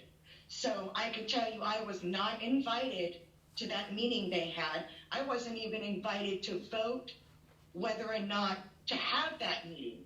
That meant that over 740 members in my district were not represented, did not have a voice, were stripped of their voice, and that's not okay. Number three, the board is absolutely planning on having their own meeting, another new meeting, because I saw that in the chat also. I can tell you that I have not been invited to that meeting either. That means that 740 members in my district are also not going to be represented at that meeting. Hang on with me, I'm looking at my notes. Okay. So I'm also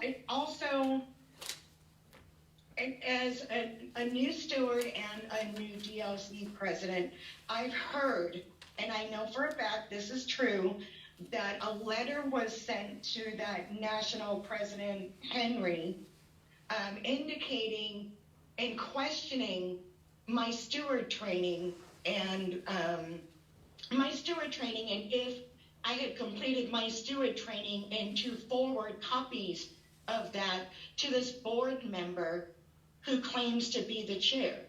Well, I can tell you that I absolutely did all my steward training, and most of it on my own time after my full-time job. So I find that absolutely disrespectful, and especially because this person wasn't even respectful enough to include me in that correspondence, and it was about me.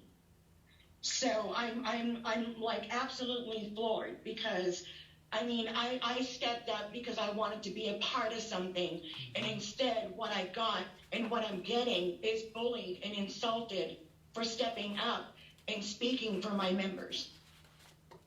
The next thing I have on agenda, it has to do with Facebook. So I had some of my friends actually sent me some correspondence that on a Facebook chat, I don't know anything about it, but she actually sent me copies of it, that Denise Quinn Allen actually had been insulting me on this Facebook page. And I don't even know who she is. I don't even know who this woman is. She doesn't know me. So I don't understand why she's slandering me on Facebook. I absolutely don't. And the other thing I want to say is, you know, from the gate, when I took this position, it was to unite this union. It was to go to member sites and to meet people and bring them into something new. This was supposed to be a new day. This was supposed to be a new union. And that's what I thought I was doing, was bringing people into something great.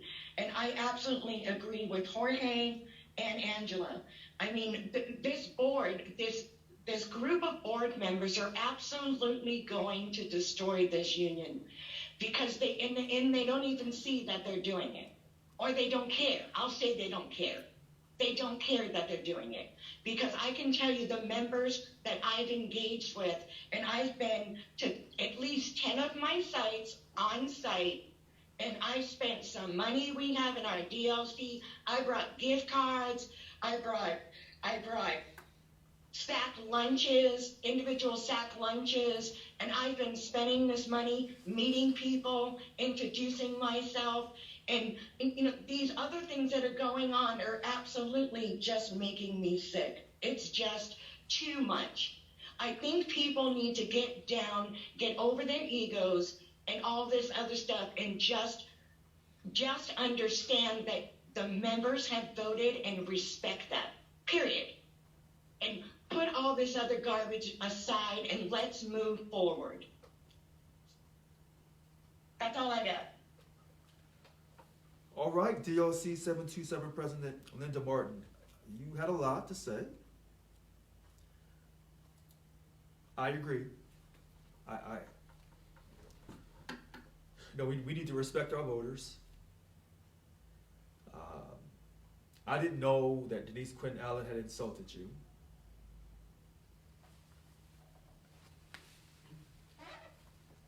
I've heard the rumors that there are some people on the board who are having their own meeting at the same time. I'm having the board of directors meeting next Wednesday night from 6:30 to 8:30. They're going to have their own meeting, so there's a possibility I won't have a quorum. But you know, I'm not going to let negativity destroy us. And even though we learned from our past to prepare for the present, to get ready for the future, and so we look back in the past in October to see what they did in October, we will still keep hope alive. And even though they've reached out to our international president, Mary Kay Henry, and they have not told her the truth, and now she's in correspondence with me, you know, I don't mind corresponding with people, but just tell the truth. And she doesn't know that she's being lied to. She doesn't know. Now, everybody has my phone number. She could have easily called me and said, hey, listen, why don't you fly up here to D.C. and let's talk? Now, she could have came down to Sacramento versus doing some type of email correspondence. You know, a phone call is much more impressionable, and then when you meet someone in person, that's when you really start to, you can look someone in the eyes and feel their energy and know what's really going on. But she never afforded me that opportunity. So I know a lot of people have spoken once, and so we have to let everybody speak. So, we have Cheryl on hold. Forgive me. So Cheryl, please. Quick. I just wanted to start by saying, first off, Sister Betty had it absolutely correct when she stated that there's a lot of evil and negative energy flowing through this overall board of directors and this whole situation. It absolutely is. Last week, I was so emotionally weak. My spirit was vexed by all of the negative angst that had taken place over the past 2 consecutive weekends, where I was literally out of it. That's first things first. Secondly, what I finally had to come to the realization is that my weakness was mostly related to, I met a lot of people that I thought were, if nothing else, my allies for the past 6 years. I met them for the very first time. I've seen some of the comments that were made in the chat. I heard a lot of the comments that were made, past and current. And what it allowed me to do was to realize that the people that I once considered union brother or union sister, a lot of them were even on my Facebook page, were really not who they showed themselves to be at that particular point. They were then and they are now imposters. In addition to that, a lot of them are self-righteous in their imposing views and ways, because they are allowing their disdain for you to affect all of us. They are at this point now playing Russian roulette with the wages of the people who they rely on, who we all rely on for our assistance, by way of the stewards, or excuse me, not the stewards, but the organizers / representatives, and then the managers who oversee them. And it's very unfortunate that they would choose to use their tongue to speak death over SEIU Local 1000 as opposed to speaking life. And what I mean by that is that they are so hell-bent, they would rather see SEIU Local 1000 fall. They would rather have people lose their benefits and their livelihood, all for the sake of being able to say, see, we told you, Richard Lewis Brown was this, that, or the third. So what I resolved to do is basically keep my eyes open, keep my ears open, and just be fully aware of not only who I am, but who it is that I'm dealing with. And then for those who want to perpetrate as if they are for the member or the benefit, you are a lie and you don't have the truth in you. Mm-hmm. Last but not least, the whole idea of what it is that they're doing is not only racially motivated, but it is racially insensitive.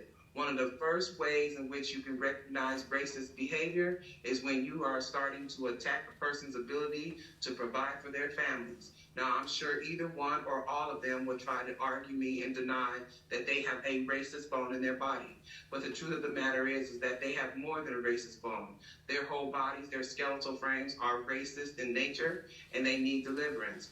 As for my brown brothers and sisters who are supporting this madness, shame on you, bootlickers, one-eyed jacks, and of the likes. So with that, I'll say good night. Thank you very much.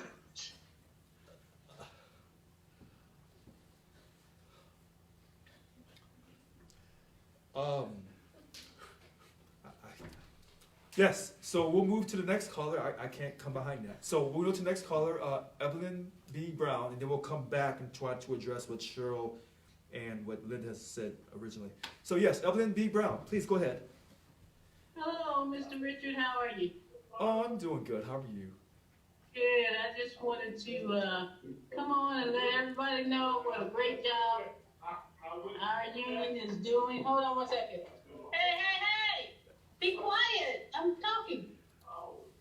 Okay, sorry about that. Sometimes guys get carried away, right, Richard? That's right. That's right. Anyway, I wanted to come on and tell you what a great job, and I am so excited to be a part of this union right now. I requested some assistance at my agency with their vaccine mandates and whatnot, and I received great service from our union, from our President Brown. And I really appreciate that. I had to wait a minute, but he got it done. I'm gonna tell you guys something right now. I've been in the union since I started with the state, and they ignored everyone in my building basically. And I never would get out because I knew I would need them one day, even though a lot of people gave their money, got their money back and got out because I knew I would need them one day because there are bad bosses out there. Yes. And that was my bluff. I'm in the union, leave me alone. But I knew I probably wouldn't get any service. But now I have service. This is my, I'm going to tell everyone about this union and how they should sign back up. Yes. Because we're doing things, we're working, and we have leaders now that will get something done. I'm not just saying that. I do believe that we can see some change happening at the Department of Rehabilitation. And some people might think it happened, oh, it just happened. No. And I'm going to tell them, no way, it didn't, because we've been talking to our union representative. We've been talking to our president, and things are happening. And I don't care, what color you are or whatever. It's, this is the way it is supposed to be. I pay my money, my union dues, and I will, no matter what. I never got out, and I won't. But you can't tell me that this union is not working. You cannot tell me that. You can believe whatever you want to believe. That's fine. Right. But it seems like the impossible has happened at our agency. Thank you very much, Mr. Richard Louis. Wow. Evelyn, listen, thank you very much. And I know that I haven't been able to, quote, the union has not been able to deliver 100% maximum relief regarding the COVID vaccination or the COVID testing. I know we have a long ways to go. I know the governor just came down today asking people to get the booster. And we've already filed a cease and desist yesterday, because we heard about this yesterday. And she's referring to DOR. They were told they had to be vaccinated if anyone who works for DOR.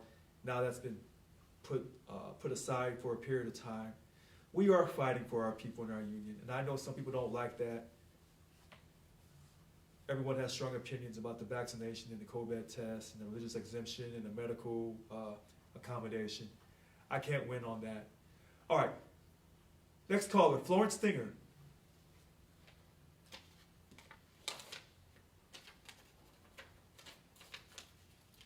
Good evening, Richard. Can you hear me? Oh, loud and clear. Go ahead, Florence.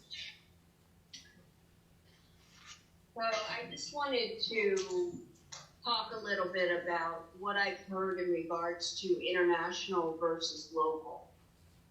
I have read the emails from Mary Kay Henry and also your response. And I would be interested in reading what kind of contract is it that we actually have with international? I'm kind of a homegrown girl. I'm a farmer's market kind of girl. And I believe in a tribe and a community and a local.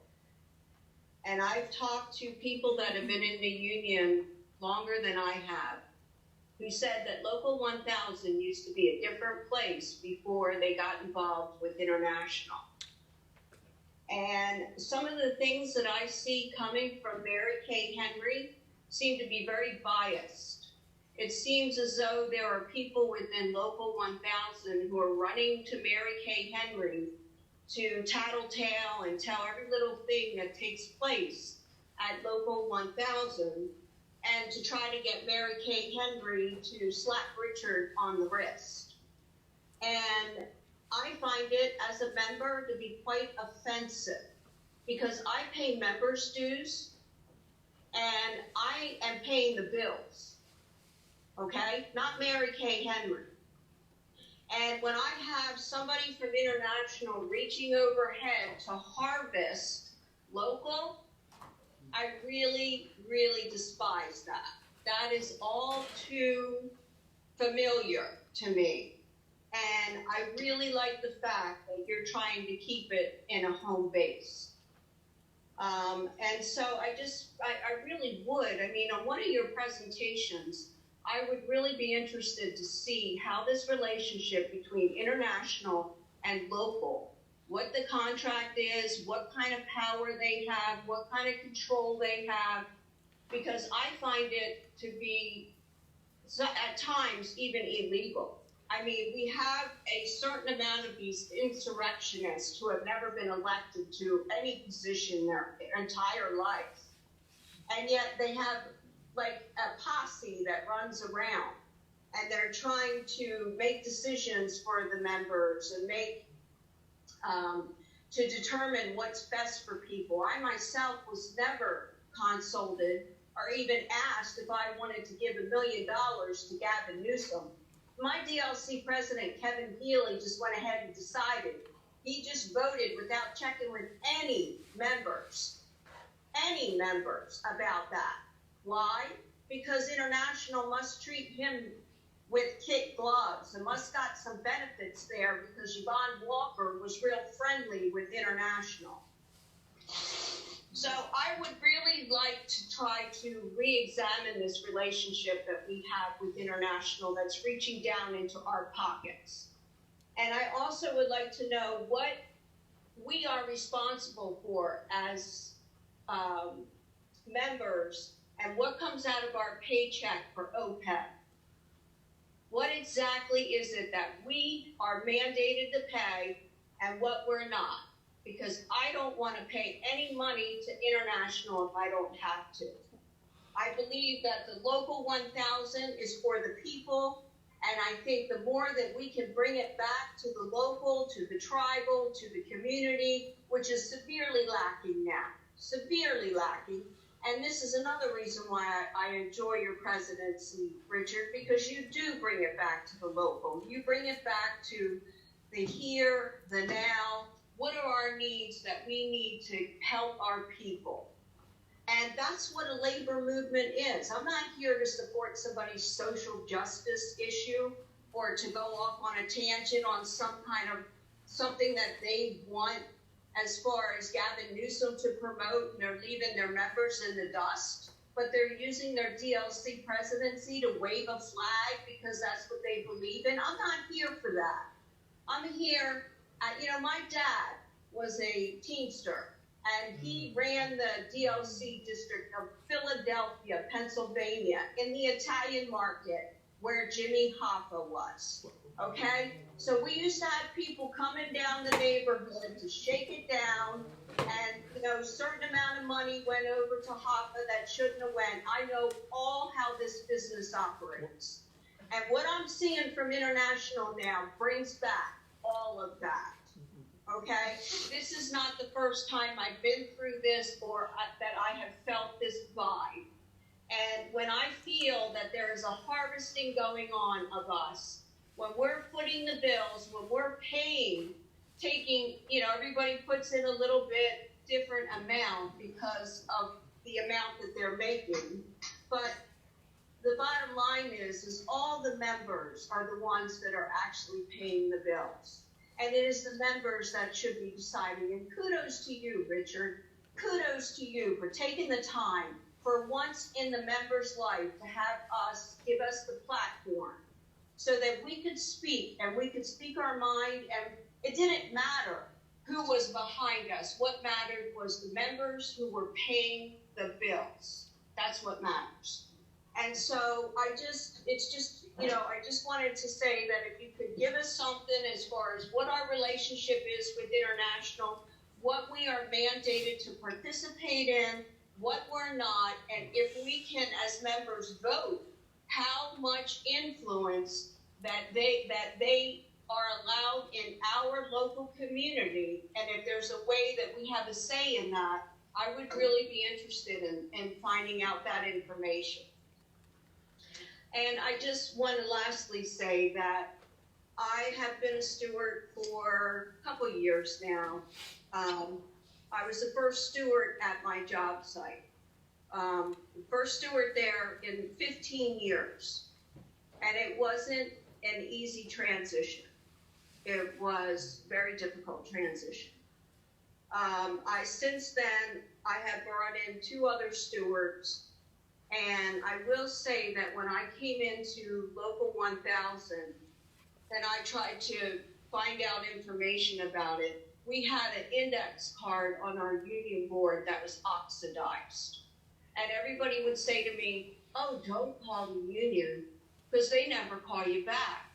They haven't called us back in 15 years. That's why nobody here is involved in the union. So I couldn't believe that. No, and I just shared my history with you with my dad, who was Teamster DLC president. And I knew that something was going on. So I called DC and I told them, I said, why am I not getting represented? This is taxation without representation. I said, I need to get a issue addressed with the union, and from what I understand, all of my peers around me are telling me it's a useless cause. So it took me calling DC at SEIU, DC, and also the NLRB to get Kevin Healy to show up at my work site. Okay? Once Kevin showed up at my work site at the Starbucks, he met me out at Starbucks, and he went to the wrong Starbucks. So I'm calling MRC because it's 30 minutes past our appointment, and he's over at the wrong Starbucks. So they said, well, we'll call him on his cell phone. So they call him on his cell phone, and then he calls me yelling at me on the phone. Why did you tell me the wrong Starbucks? I said, I didn't tell you the wrong Starbucks. I'm at the correct Starbucks. You're not. Check the text. I sent you the address. So he shows up and he's yelling at me in the parking lot, and I looked at his badge and it said DLC president. And he said, yeah, I'm your DLC. I'm your DLC. And I said, I refuse to be represented by you. You are rude. I can't believe you were yelling at me on the phone when you were at the wrong Starbucks. I said, I'm calling the MRC right now. And he says, well, you're not getting anybody else. You're not going to get anybody else. And I said, no, I will get somebody else to represent me. So what did I do? I went ahead and contacted, I think I found out who the president was, had to do this all on my own because nobody in my work site knew anything about the union. They gave up on it decades ago. Okay. So I had to send an email to Yvonne Walker. I found her address on the website, and I said, I'm going to call NLRB, and I'm going to call the watchdog in D.C. and let you know that this union is not representing its members, and nobody here in my work site has been represented in decades. And immediately I got an email back from Yvonne Walker, who instructed Leslie Uko to meet with Kevin and I at this Starbucks. Leslie Uko drove from Sacramento to meet us to try to smooth it over. Okay, so this was my introduction to this union. And I didn't give up. I kept going. And I wanted to become a steward. When I told Leslie Uko and Kevin Healy that I was going to become a steward, I got no response. I got no callback. I got no support at all. But when Kevin Healy found out that I was participating with Ron Ronson, who was the DLC president 746, and Ron is also a heaven in my profession. Okay. And Ron was an angel. And Ron has representation skills out of this world. Okay? And Ron is a humanitarian and somebody who believes in a member-led union. He's also a nurse. And so Kevin Healy texted me and said, if you have anything to do with Ron Ronson, if you have anything to do with that guy, that's how he said it, that guy, I can no longer represent you. And so I didn't know what was going on between him and Ron, so I thought, this is really weird. Why would somebody tell me this? I don't know that Ron that well. And so then once I got to know Ron, I thought, oh, I'm never calling Kevin again because this doesn't make any sense. For somebody to say they can't represent me anymore because I participate or had a conversation with somebody, to me, that's bullying. That is not representation. That is, you do it my way or you get no representation. We're back in the mob again, right? You do it this way because I'm the thug that's running the neighborhood. Okay, you're not the thug running the neighborhood, Kevin. Just like you're not the thug that ran over at the GHP the other night when you walked in and you tried to bully yourself in there.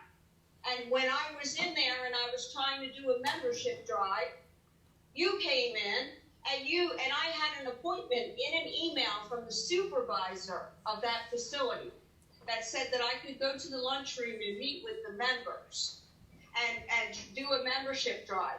And then 2 minutes after I entered the building, you walked in. You had already had connections with them before you got there. And then a gentleman came out into the lobby, and he was all nervous. I don't want any trouble. I don't want any trouble here. I don't want any trouble here. I said, well, I have an appointment here that was made by the supervisor, and I'm doing a membership drive, so I have an appointment. She said I can go back to the lunchroom and meet with the members. And I said to Kevin, Kevin, if you have any questions, please call headquarters because they're aware. He totally ignored me. And then there was a person that came out the door by the name of Melissa. And I said, and she says, we're not interested in the membership drive. Now, in the email, I was told that there were people interested in a membership drive there. And I said, and your name is? And she said, Melissa. And I said, are you a member? Yes. And I said, and what did you say your last name is?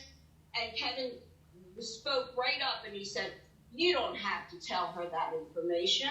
So now it brings question into who was this person? Was she a member? Did she work for CHP? And was she a manager? That Kevin seems to be real friendly with these managers on these sites, but the members themselves don't really know him. And so he went ahead and manipulated the whole shebang. He took out his cell phone. He started taping me.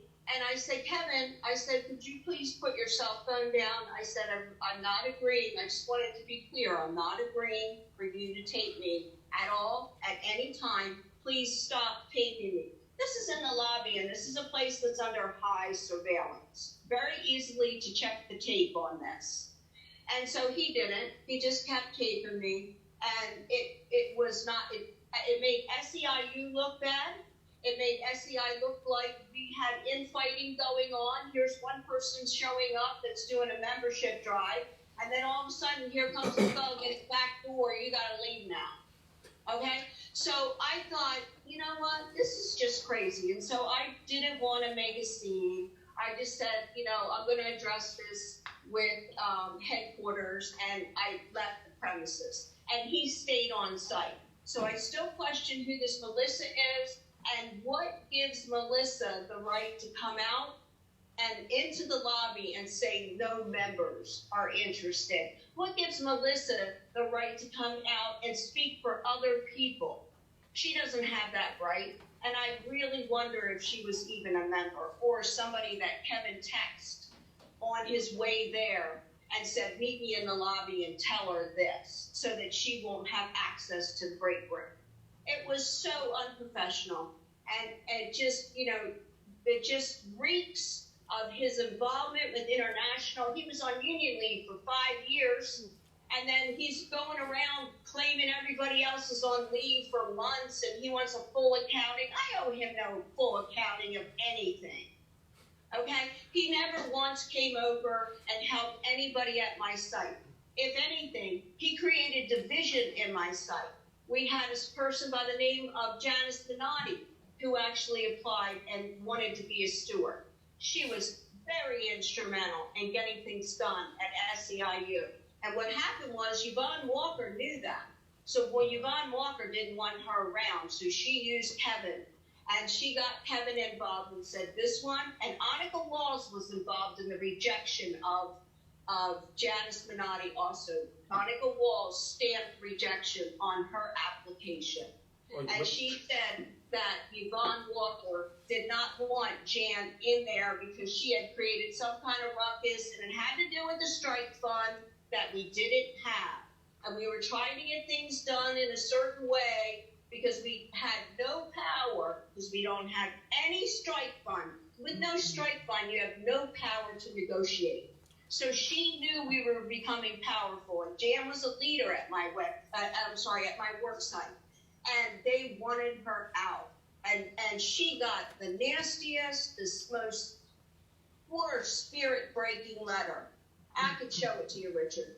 It was just like, it went up one side of her and down another. You need to read the contract. You don't know what you're doing. You have no leadership skills.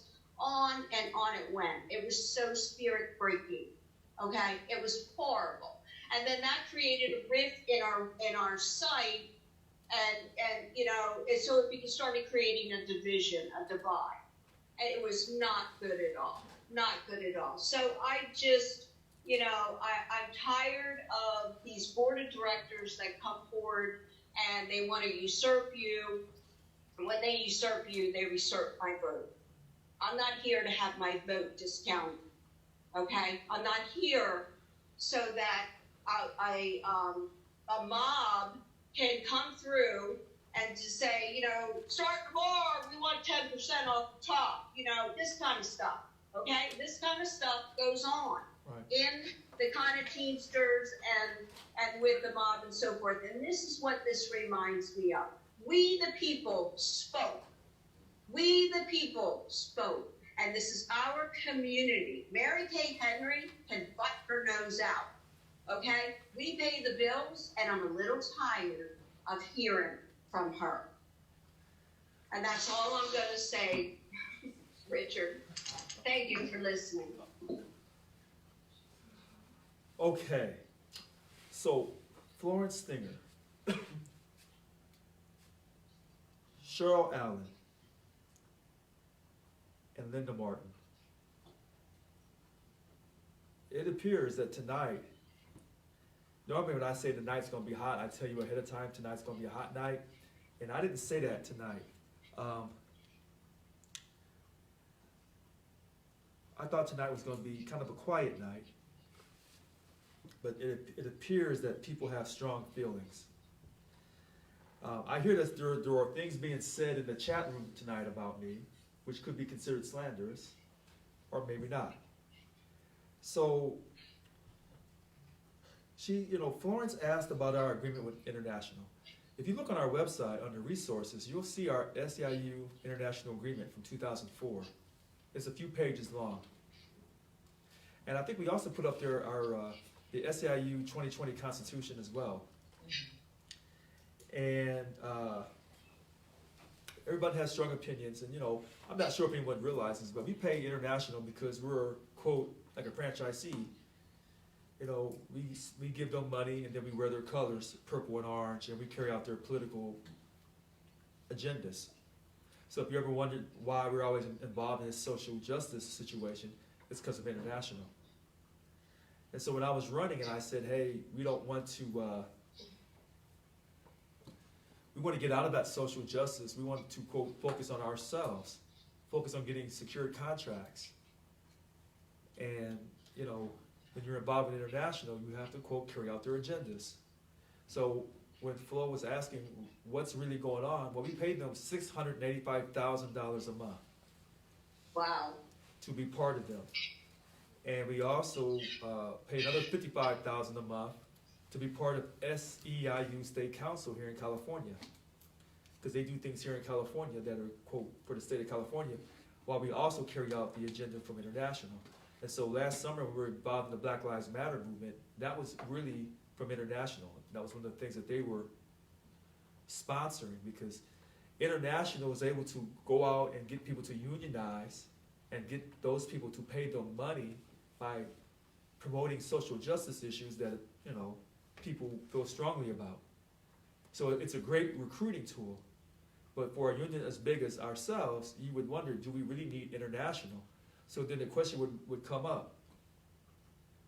If being part of international is so important, then why are we losing money while under a signed contract?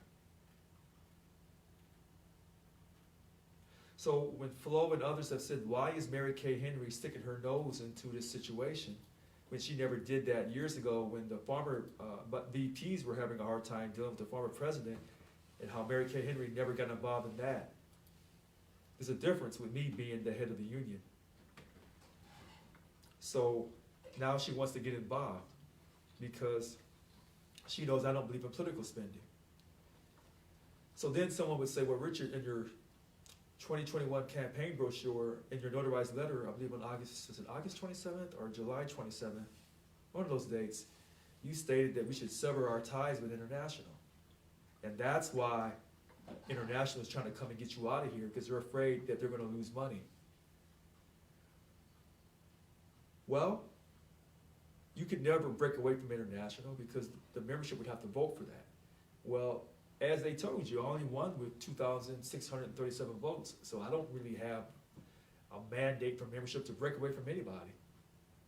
So to me, yeah, I put that in there because I felt strongly about that, because I felt that international was not helping us, and they never have.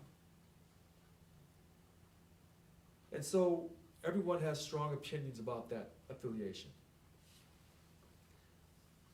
Now, here's where things get a little tough, and this is what people don't want to acknowledge. People are trying to discredit me with lies, and they'll say anything and do anything, such as this racial commentary about me, this racial cartoon character. Now, you heard, as Cheryl Allen said, racially motivated, skeletal bones in their body. You heard over the weekend the same thing from two other people. And they were referring to their sons who are African American. So even though people say they didn't want to make this about race, I'm sorry, this is what it is. This is about race and money, and they're all interwoven together. I know that here in California, this is the #1 state in the nation. I recognize that. But I also recognize that you have character faults. But you try to hide how you really feel about people who don't look like you by pretending that you believe in social justice when in all actuality you don't.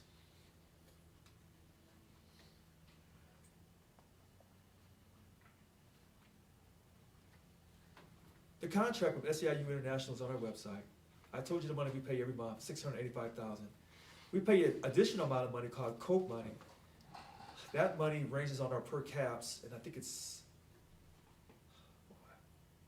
$578,000 per year. We have to make that per caps in COPEs, the COPE money. On your application, you fill out for COPE, additional money to go out to COPE, which goes to international. If we pay over a certain amount, then some of that money is returned back to us. You probably didn't know that because they will never tell you that, but I will.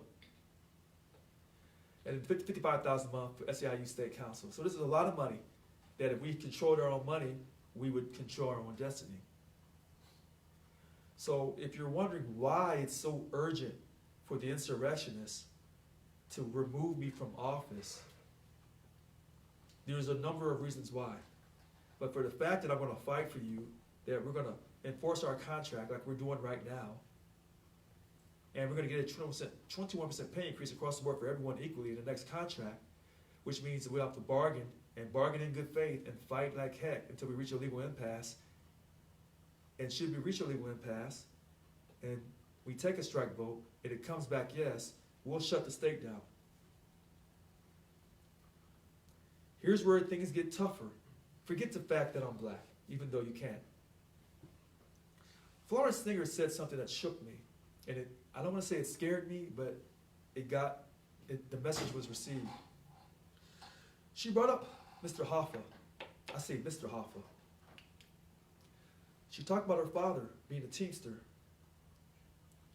When people tell me that they are former Teamsters or their relatives, or their mom and dad was a Teamster, that's a strong message. And we know, unfortunately, Mr. Hoffa lost his life.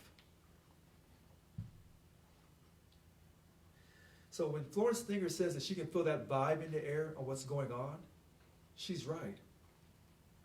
She was right on every single word that she said.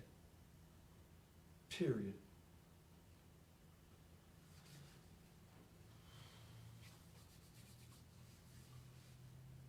It's still a great holiday season. All right, next caller. DLC 789, President Eileen Barton.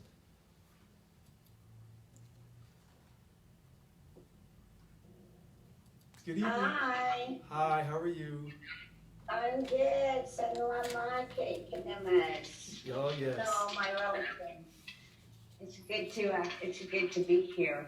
You know, I sit on the land of the Miwok people. And I'm glad I do. I'm glad they're still here. I'm glad our land is still here. And I just want to read something because I just have to. Let us acknowledge with respect where you sit, Richard, and the Union SEIU Local 1000 sits on the land of the Nisenan and Miwok people, whose unceded ancestral traditional land that we work and live, whose historical relationship with the land and water continue to this day. Our relatives, the Nisenan and Miwok, are still here and will remain here. Let us acknowledge the water. Let us acknowledge this water and all the watersheds throughout the state, the water in which we drink, bathe, and use daily. Water is life. Samon. So I wanted to say that with respect to the land and where we work, and I hope all the people, wherever you are, you acknowledge the land that you are on and the people. We are the First Nations people, and this is still our land, and we're still going to try to get it back, and it's coming back daily. I want to thank you, everybody, for being here. You know, I am a new president. And I remember the first board meeting that you had, and I was so excited because we're going to get in Annika and David, and I was there? Eileen wasn't there, I don't think. And everybody was like arguing and everything, and then they called me. You know, they called me, get off the call. And I didn't know why. Why? You know, I've been a diva for the last term I was a diva. And we couldn't do shit. We were shut down by Yvonne. Couldn't get nothing done as a diva. Couldn't, go. I was a diva. I was not allowed to go to any of the buildings, to go talk to the members, to go see what they needed to get a good contract. My DLC 789 was shut down. You know, they want to go after you for money. My DLC president at the time wasn't doing shit. She wasn't around for the whole term. She was out on leave of absence, union leave, and probably disability. But when you look at your record you put up there, she, brought home $40,000 from here 1 year, 36 the next, and 15 and something else. And even though she was our president, she was doing organizing work, and we couldn't do shit. My DLC was like put in the ground underneath the coffin, and now my hand is up. Well, this board of directors and SBAC was going on this week, and I tell my people to watch and tell people that I just know that I've met before and watch. And now three of the people are wanting to become members. And one of them's not even in my DLC. One of them's not even in my DLC, and they want to come. They want to help. They want to talk about you taking money or whatever. The presidents are taking money. The chairs are taking money. It's horrific. What's going to happen with them? Taking money when your HR committee wasn't even, it was broken down. It wasn't even existed. It got shut down, but you're going to spend money? half of the money of our committee, of the Native American committee, and we didn't even get back up until August, but money was spent during that little short break with a logo that it looks like something that came from Freedom Alliance. You know, what is that about? You know, who did that? You know, another thing I was looking at with these, with that October meeting, right before the October meeting, I had to do something that I had to do because it was just wrong. You know, I am the new chair of Native American Human Rights Committee. And then when I went and looked at these policy files they put out on the HR committee, they had every single HR committee listed in there except for the Native American committee. I'm a new president. I don't know how to fix that. So if somebody can help me to make an amendment or something else so we can get it on there, because I don't know, is this true? I don't know about these people and what they're doing. I didn't know they were having a new meeting that's going to be coming up. They haven't called me. But another thing, you know, I was watching the HR committees and listening to them, and I made new friends with new presidents. I call up new presidents because I'm a new president. You know, and without the, you know, human rights, the SCIU, the staff, they helped me out so much. And during one of the president's 784, I found out that we have people working simultaneously together, which is weird. So I called them up and, you know, we're going to meet up and talk about this stuff. Unit 4 needs D-birds. We only have 22 D-birds. I think there's supposed to be 44. We need to get these presidents to get some D-birds in there. I only have 2 stewards. You know, I need to get some stewards in there, and I'm out there trying to meet these people and everything else, and I have to, you know, try to do things. I like what I do, working with the Human Rights Committee and my DLC. I love it. It's right up my alley. You know, and I'm old school. I work with Cesar Chavez in the farm fields here in San Joaquin Valley. That's how old I am. I come from the Lockheed Missiles in Space and worked on the space shuttles and was part of the, what union was that? I forget what union was that. You know, I'm old. But you know what? We have a lot of pride of who we are. We don't need to be fort dogs. We don't need to circle the wagon. You know, we need to stand up together, and the passion that each of you probably have as presidents and what you want to do with the people, then you need to stand up and do it. Grab your people, hand it out. I support Richard. I didn't vote for him.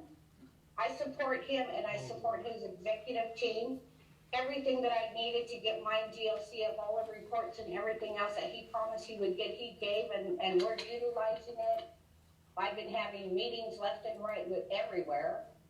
So this is cool, you know, I like it. So, you know, I pray for this whole thing, for the whole union, for the people, for Richard. You know, I gave him his medicine bag. I know you may have seen it, and, you know, people, you know, I don't like reading chats, Facebook, or anything else, because it's just detrimental to my serenity, you know. I like to be, I like to just be good. You know, I was burning medicine for all of you guys here today.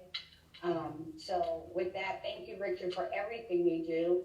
Thank your whole team. And I look forward, you know, to moving forward, you know, with my DLC with NASCIU. And yeah, please, prayers up, tobacco down. Prayers up, tobacco down. Thank you for calling in DLC 789 President Eileen Balton. And you're right about the policy file. We need to get that addressed for Native Americans. And you made a great point about there's so many vacant D-bird positions, not just in 4, but in other deals, other bargaining units as well. So why do we have so many vacant D-bird positions? Well, some people would say because we don't have enough job stewards. And so when I have stated that, you know, let's make everyone a job steward, people said that was ludicrous, but there was a method behind my madness when I said that. Yes, I got you. So, all right, I want to call on our new bunk chair for 20, Melissa Bartanian. Melissa? Hi, Richard. How are you? I'm fine. How are you today? I'm good. Listen, congratulations on winning the new chair for 20. Thank you. And, you know, I just spoke to Linda and Cheryl. Even though it's just ceremonial, would you want to take your pledge? Yes, I do. Okay, so here we go. And I'll say I, then you'll say I, then you'll say your name. I, your name, Melissa Vartanian, pledge my word and honor pledge my word and honor that I will faithfully discharge that I will faithfully discharge the duties of the office the duties of the office to which I have been elected to which I have been elected in accordance with the rules in accordance with the rules of Local 1000 of Local 1000 and to the best of my ability and to the best of my ability carry out the plans and programs carry out the plans and programs of the union, help build unity, help build unity, strength, and participation among members in the union, of the local members in the union, in the workplace, in our communities, and in the political arena, and purchase union label goods, and use union services whenever they can be obtained. Congratulations. Thank you. You're very welcome. All right. What is on your mind this evening? Well, I have a lot of things on my plate. Okay. But I'm learning and I'm excited to take on this new leadership role. And I'm excited to work with you. I respect the vision that you have for our union.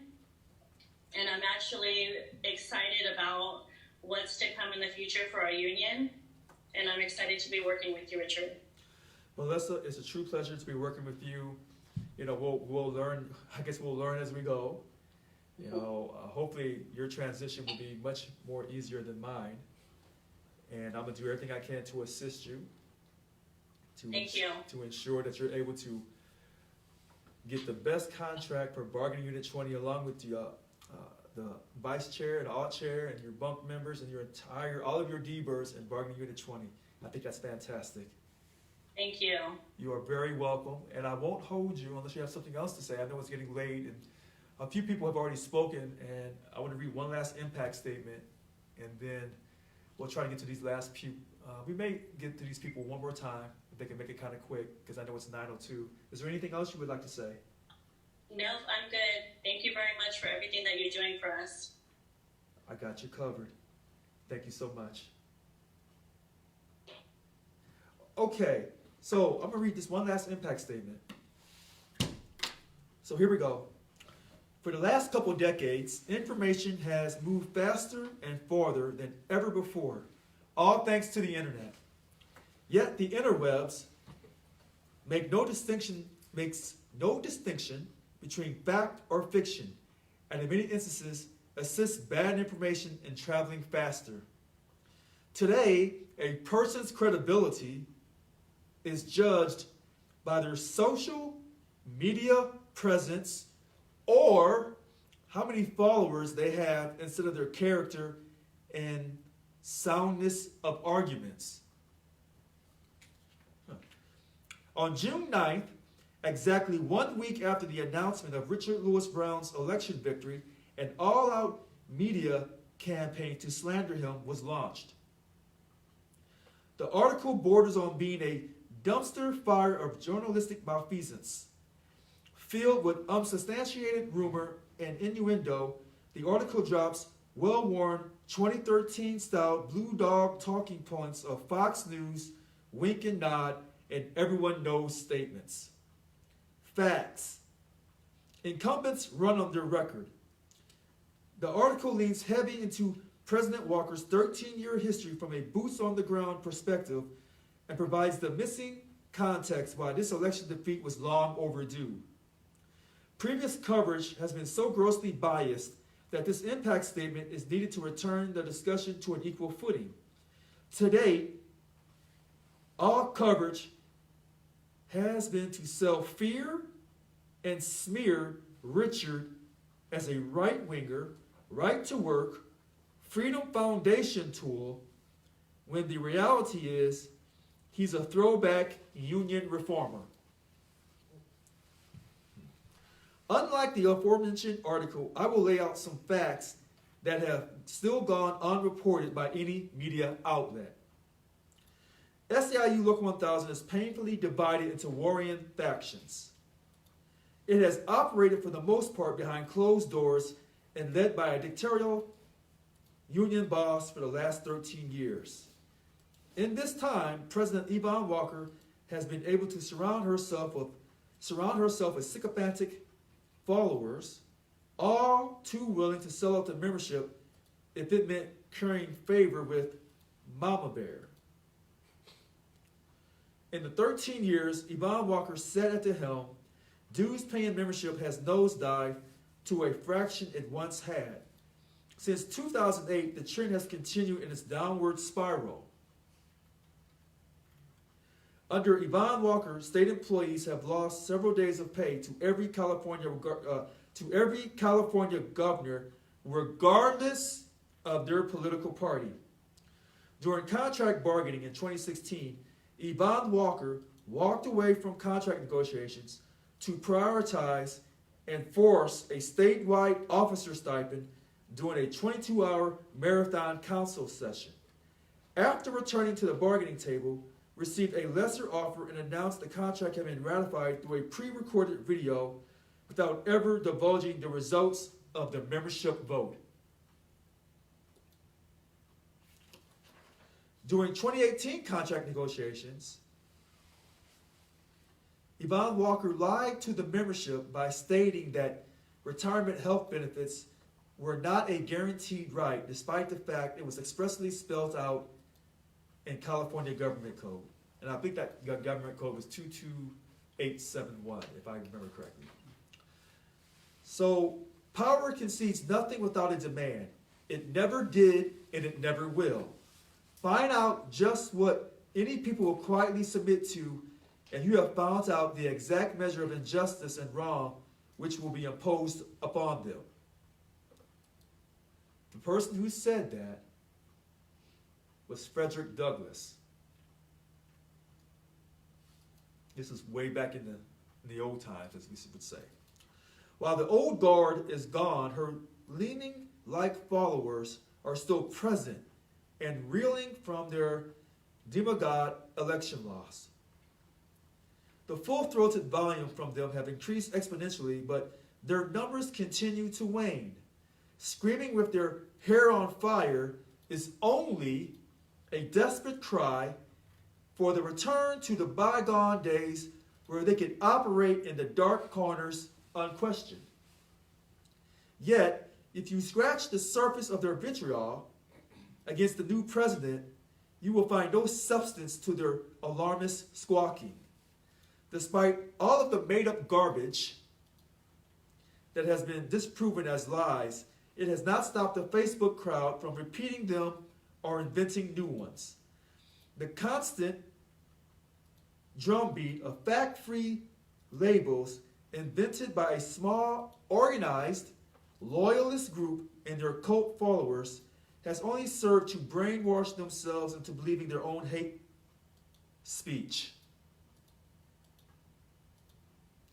It's unfortunate that in today's world's ratings, not news, drives the corporate news outlets. Read that for you again. It's unfortunate that in today's world's ratings, not news, drives the corporate news outlets. How do you drive ratings?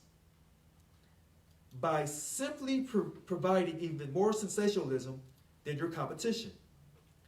It is also equally true that cable news no longer tries to hide the fact that they are firmly captured by the two-party political system and owned by a handful of multinational corporations. What's more, if you are a person that questions the status quo, then you are instantly labeled as being in the other guy's camp and by default automatically attached to everything that camp believes, also known as identity politics. Who wrote this? Okay.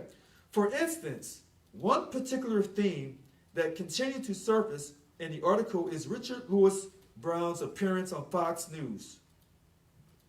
The duplicitous, I can't even say that word. I don't know who wrote this. Use of Fox News is thrown out to chum the waters for readers who subscribe to one particular camp. If you follow this line of hypocrisy, then the label of Fox News automatically makes Mr. Brown a messenger for the corporates, the RNC, a tool of the Koch brothers, or quote, or even the Freedom Foundation. Yet none of this has ever been substantiated, nor does any article even attempt to point to an instance where President Brown has endorsed such right-wing groupthink, and I never have. I will remind readers that as of late of August 2016, Fox News and the RNC ran on a platform of anyone but Trump. To be fair, yes, Fox went all in after the November election. I will point out also that Fox News also interviewed people like Bernie Sanders. I like Bernie Sanders, by the way. I voted for him. Okay. Glenn Greenwald, Dr. Cornel West, and the esteemed philosopher, Professor Noam Chomsky. When is the last time you have seen a news segment on Edward Snowden or Julian Assange on CNN? If one of the approved media outlets had offered to interview President Brown, don't you think he would have accepted it? You got that right. I would have accepted it. Hello, Don Lemon, CNN. All right. The leading statements are delivered with the styled, outfoxed, everyone knows Ben, but that is the extent of investigative journalism one receives from these articles. Mr. Brown states very pointedly, if they swear me in, I'm going to go on national TV and give interviews to anybody that wants to know the truth about the corruption of this union that I belong to. I did say that. Not once was it pointed out that CNN or any other left-leaning news outlet has reached out to interview Mr. Brown because he doesn't fit their already entrenched theme. Fox News was eager to interview Richard Brown for one obvious reason. A union president that has the audacity to not blindly support Gavin Newsom. Emphasis on D. Well, the entrenched belief for decades is that labor always backs Democrats while businesses backs Republicans. The media continues to drive this long, worn-out stereotype without ever examining the factuality of their convictions.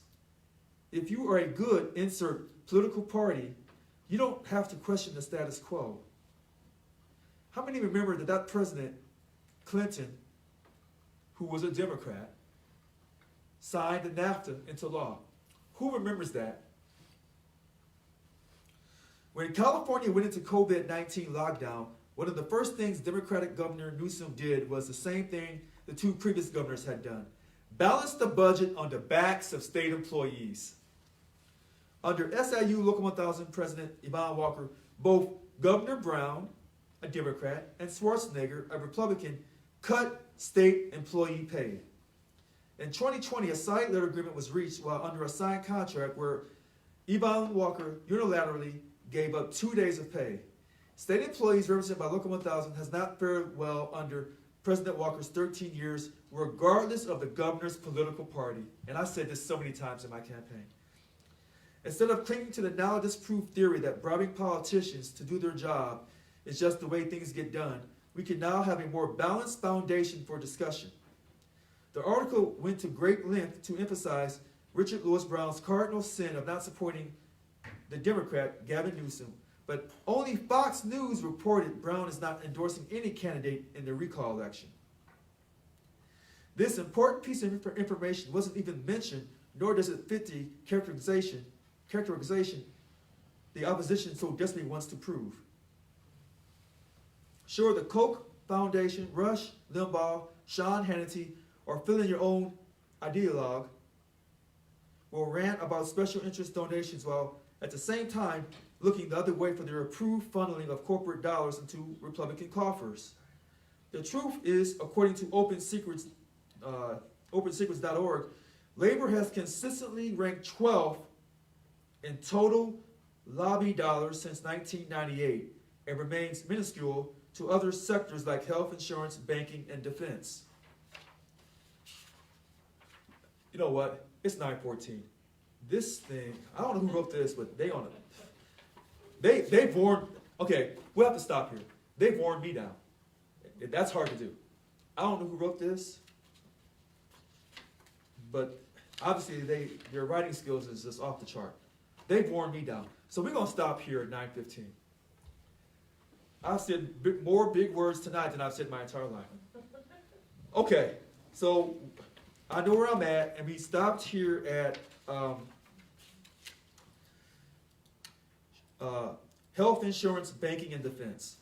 All right, I've run out of gas. I've run out of gas, so I want to thank everyone. Oh, wait a minute. So we want to bring on Bob Holtz. Bob, are you there?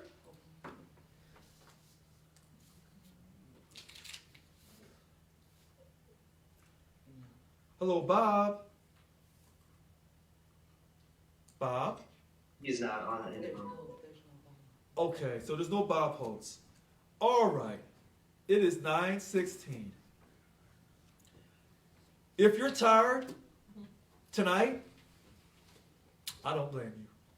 I'm tired too. I'm tired of us bickering and fighting among ourselves. I'm tired of taking on all the lies and propaganda, and I'm destroying the union. Tired, tired, tired. But I'm not too tired to smile. Ah, yes, yes, yes. I'm not too tired to say, Merry Christmas, Happy Hanukkah, Kwanzaa. That's how you do it. Now, and if you celebrate these holidays in your own special way, to all of my Native American friends, and to anyone else, I support how you celebrate. You don't have to celebrate Christmas or anything you don't want to do in this great country. We don't mandate you to be happy in this country. But what we do hope that you do, keep hope alive.